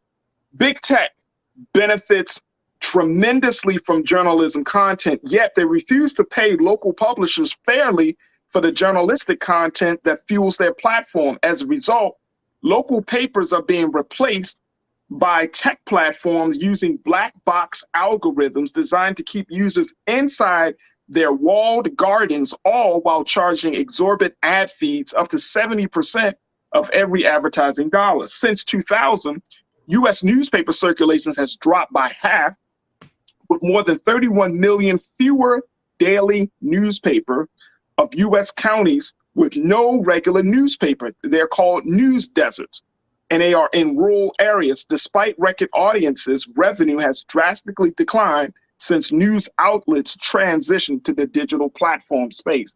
Wow. So the local newspaper is essentially dying. People are relying more on tech, big tech, to provide them their news and that is relevant, quote unquote, on a digital space. And big tech is taking those stories, putting them on their platforms, and essentially not paying these local publishers. And this seems like, Professor, it puts us in a position where big tech may be determining or dictating what they deem to be the news that the people should hear. Okay, so this is like a lot of the things that you asked me to come on and talk with you about. This is like a much more complex issue than it seems like on the surface. And, yeah. You know, as you well know, and as folks who have seen me on your show before know, I'm very critical of big tech. I think big tech is too big. I think it needs to be broken up. I think we need to use the powers of antitrust and a stronger regulatory hand to make sure that Facebook and Amazon and Google don't have the kind of power that they have. And I think local journalism is in a death spiral. But all that being said, I'm against this bill, and because I don't think it's going to solve the real problems, because it doesn't analyze the problems correctly. So let's. So this is not. Is this about economics? Because this is like, you know, people are saying, well, they're not paying, like big tech is not paying local publishers. This is not about economics though, right? Or is it? Well, let's break it down. Let's look at what the problem is, and then let's look at what the proposed solution is. Okay, the problem is very real, which is that we've lost thousands and thousands of local news providers in America over the past 25 years. And as a result, the news is very consolidated. You get the same version of the news everywhere you look, and that version is usually one that supports the interests of giant corporations and doesn't particularly serve the public interest very well. Okay, let's stop right there. Yeah. So if we're getting the same news information, I'm in California, you where you are, somebody else, we're getting the same news information. Why is that problematic? Okay, so it's problematic because, for one thing, in a democracy, you need a variety of different voices representing a variety of different communities in order to be able to do investigative journalism, because different people have different sets of concerns, in order to provide a variety of different viewpoints on an issue, and in order to give people the ability to deliberate and decide what's best for the country and what they want, what kinds of laws and policies they want to govern the society that they live in. So nobody is arguing against the idea that you need a strong and vibrant local news infrastructure and a diversity of different voices in that infrastructure. What people are arguing about is what caused this die-off and what to do about it. So there are several things that are responsible for the die-off that have nothing to do with big tech, and some that do in a different way than this bill addresses. So number one, there was something called deregulation that happened back in the 1990s. It used to be that, for instance, no single company in the US was allowed to own more than 40 radio stations across the country. Well, in 1996, thanks to the Telecom Deregulation Act, they scaled that up to 1,600 stations. And so you saw companies like Clear Channel go on a buying spree and buy like 1,200, 1,300 radio stations across the country. And what do you think the first thing that they did was? right? They laid off the local news teams in all of those different radio stations. And they basically had one person in a studio in Anaheim, California, doing the local news for Tucson, doing the local news for Amherst, doing the local news for Baltimore, all from that one studio, without ever being on the ground and actually doing the journalism that was required to serve that local community. So this is like 10 years before Facebook even became a thing that this started to happen, right? At the same time, you begin to see these private equity firms essentially buying out all these networks of local news providers from their original owners, and doing the same thing that these larger media conglomerates did, which is just eviscerating the newsroom, just firing the vast majority of working journalists. Again, this has everything to do with big corporate owners behind the stage putting together a bunch of local news organizations to be able to do national scale ad buys without having to pay actual journalists on the ground. None of this has anything to do with big tech or social media. All of that has to do with rapacious capitalist economics, basically like a lack of regulation preventing single owners from buying thousands and thousands of news organizations and firing everybody who worked inside of them in order to squeeze maximum profits out of them, okay? Now, at the same time, and this fueled the massive buyout by the private equity firms. And if you're interested in this, my colleague at American University, Margot Suska, has done great work documenting all of this and has a great book that I've read some of already coming out on this subject. Her last name is Susca. Look her up. She's an amazing journalism researcher. So at the same time, I used to, you probably don't know this about me, but one of my very first jobs out of college in the mid-90s was working as a classified ad sales representative at an alternative weekly in my native New York City. And I will tell you, like, I sat there on the phone all day, every day, selling local ads to, everything from like music venues to massage parlors to restaurants and everything in between. And the internet really killed that. Again, not because of big tech and not because of social media, but because it was easier to place and buy and search ads on monster.com or on Craigslist and ultimately on like Facebook Marketplace than it was to place an ad in the local newspaper. And that was like 70% of our revenue at the local news weekly, which, by the way, no longer exists in New York City, not because of big tech, but because we couldn't sell classified ads anymore because the internet made it much easier for people to do that freely or even more cheaply.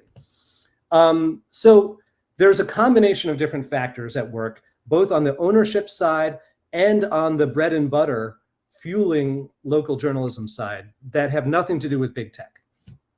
Okay, that being said, yes, it's a problem that Facebook and Twitter have these algorithms that privilege some news providers over others. I mean, if you look at like what the top news stories are, I'm putting that in big quotes, news stories are on Facebook in any given week, it's like all these crazy right-wing disinformation sites that like COVID vaccines have 5G type of stuff, like just ridiculous, like conspiracy mongering, QAnon type of stuff is always like 6 or 7 of the top 10, right? And a lot of that has to do with the algorithms on these websites that reward content that gets engagement rather than content that serves a civic purpose, right? So if it makes you angry and you click the little anger button, Facebook likes that because it knows you're paying attention and you're going to keep paying attention. So it serves you more of that stuff. And that crowds out the more boring but important actual journalism further down in the timeline and makes you less likely to click on it and engage with it. And that diminishes the amount of traffic going back to the original news source, which further harms their bottom lines, right? So big tech does play a role in this, but it's not that big tech is stealing the money, the ad money from all these embedded news articles. From a legal standpoint, there's no reason why Facebook or Google or Twitter should ever have to pay a journalistic website because copyright doesn't work that way. And it's a long explanation why that's the case, but you can trust me because I wrote a book called The Essential Guide to Intellectual Property, which lays a lot of that out, what copyright can and can't do.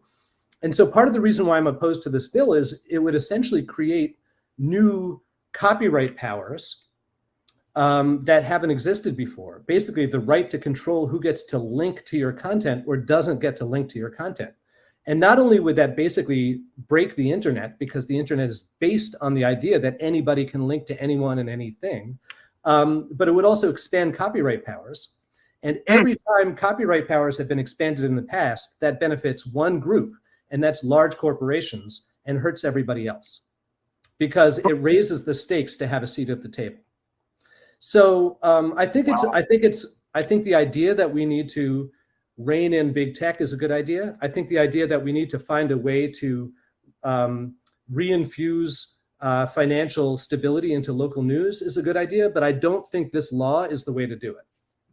We're going to take a quick pause, Professor, but what you're dropping right here today is just mind-blowing. And I know that some of our people, some of our viewers, they're probably thinking like how deep does this rabbit hole go, right? Because you know, we're slowly, I think, becoming less and less critical about how we get information, where we get information from, who's presenting that information. We're becoming less and less critical. When, you know, we assume that, and I think this is part of the problem. There is this kind of unwritten assumption that if it's on Amazon, it's good. It must means that it's true, right? If it's on Facebook, it's halfway true, right? If it's on Twitter, there's got to be some value in it. There's got to be some validity and some value with it, right? So, you know, when we're talking about making sure that essentially that the stories that we read, that there's a local connection. Because I don't know about you, but when I've traveled across this country, it's like some of these cities are starting to look the same. You know what I mean? Like you get into all of the same, you know, the malls look the same, you know, outside of a couple of small businesses here and there, it just feels like the same. You know what I mean? The streets are obviously different, but if you know, I'm in Los Angeles, you go to, you know, New York, you go to Chicago, everything is starting to look the same. And I'm wondering, and I always just started just like, where is that local feel? Where is, you know, when I go into cities, I want to know, where do the locals eat at? I don't want to go to the tourist area. I want to go where the locals eat at, right? But we're starting to see that even in the physical space is starting to shrink.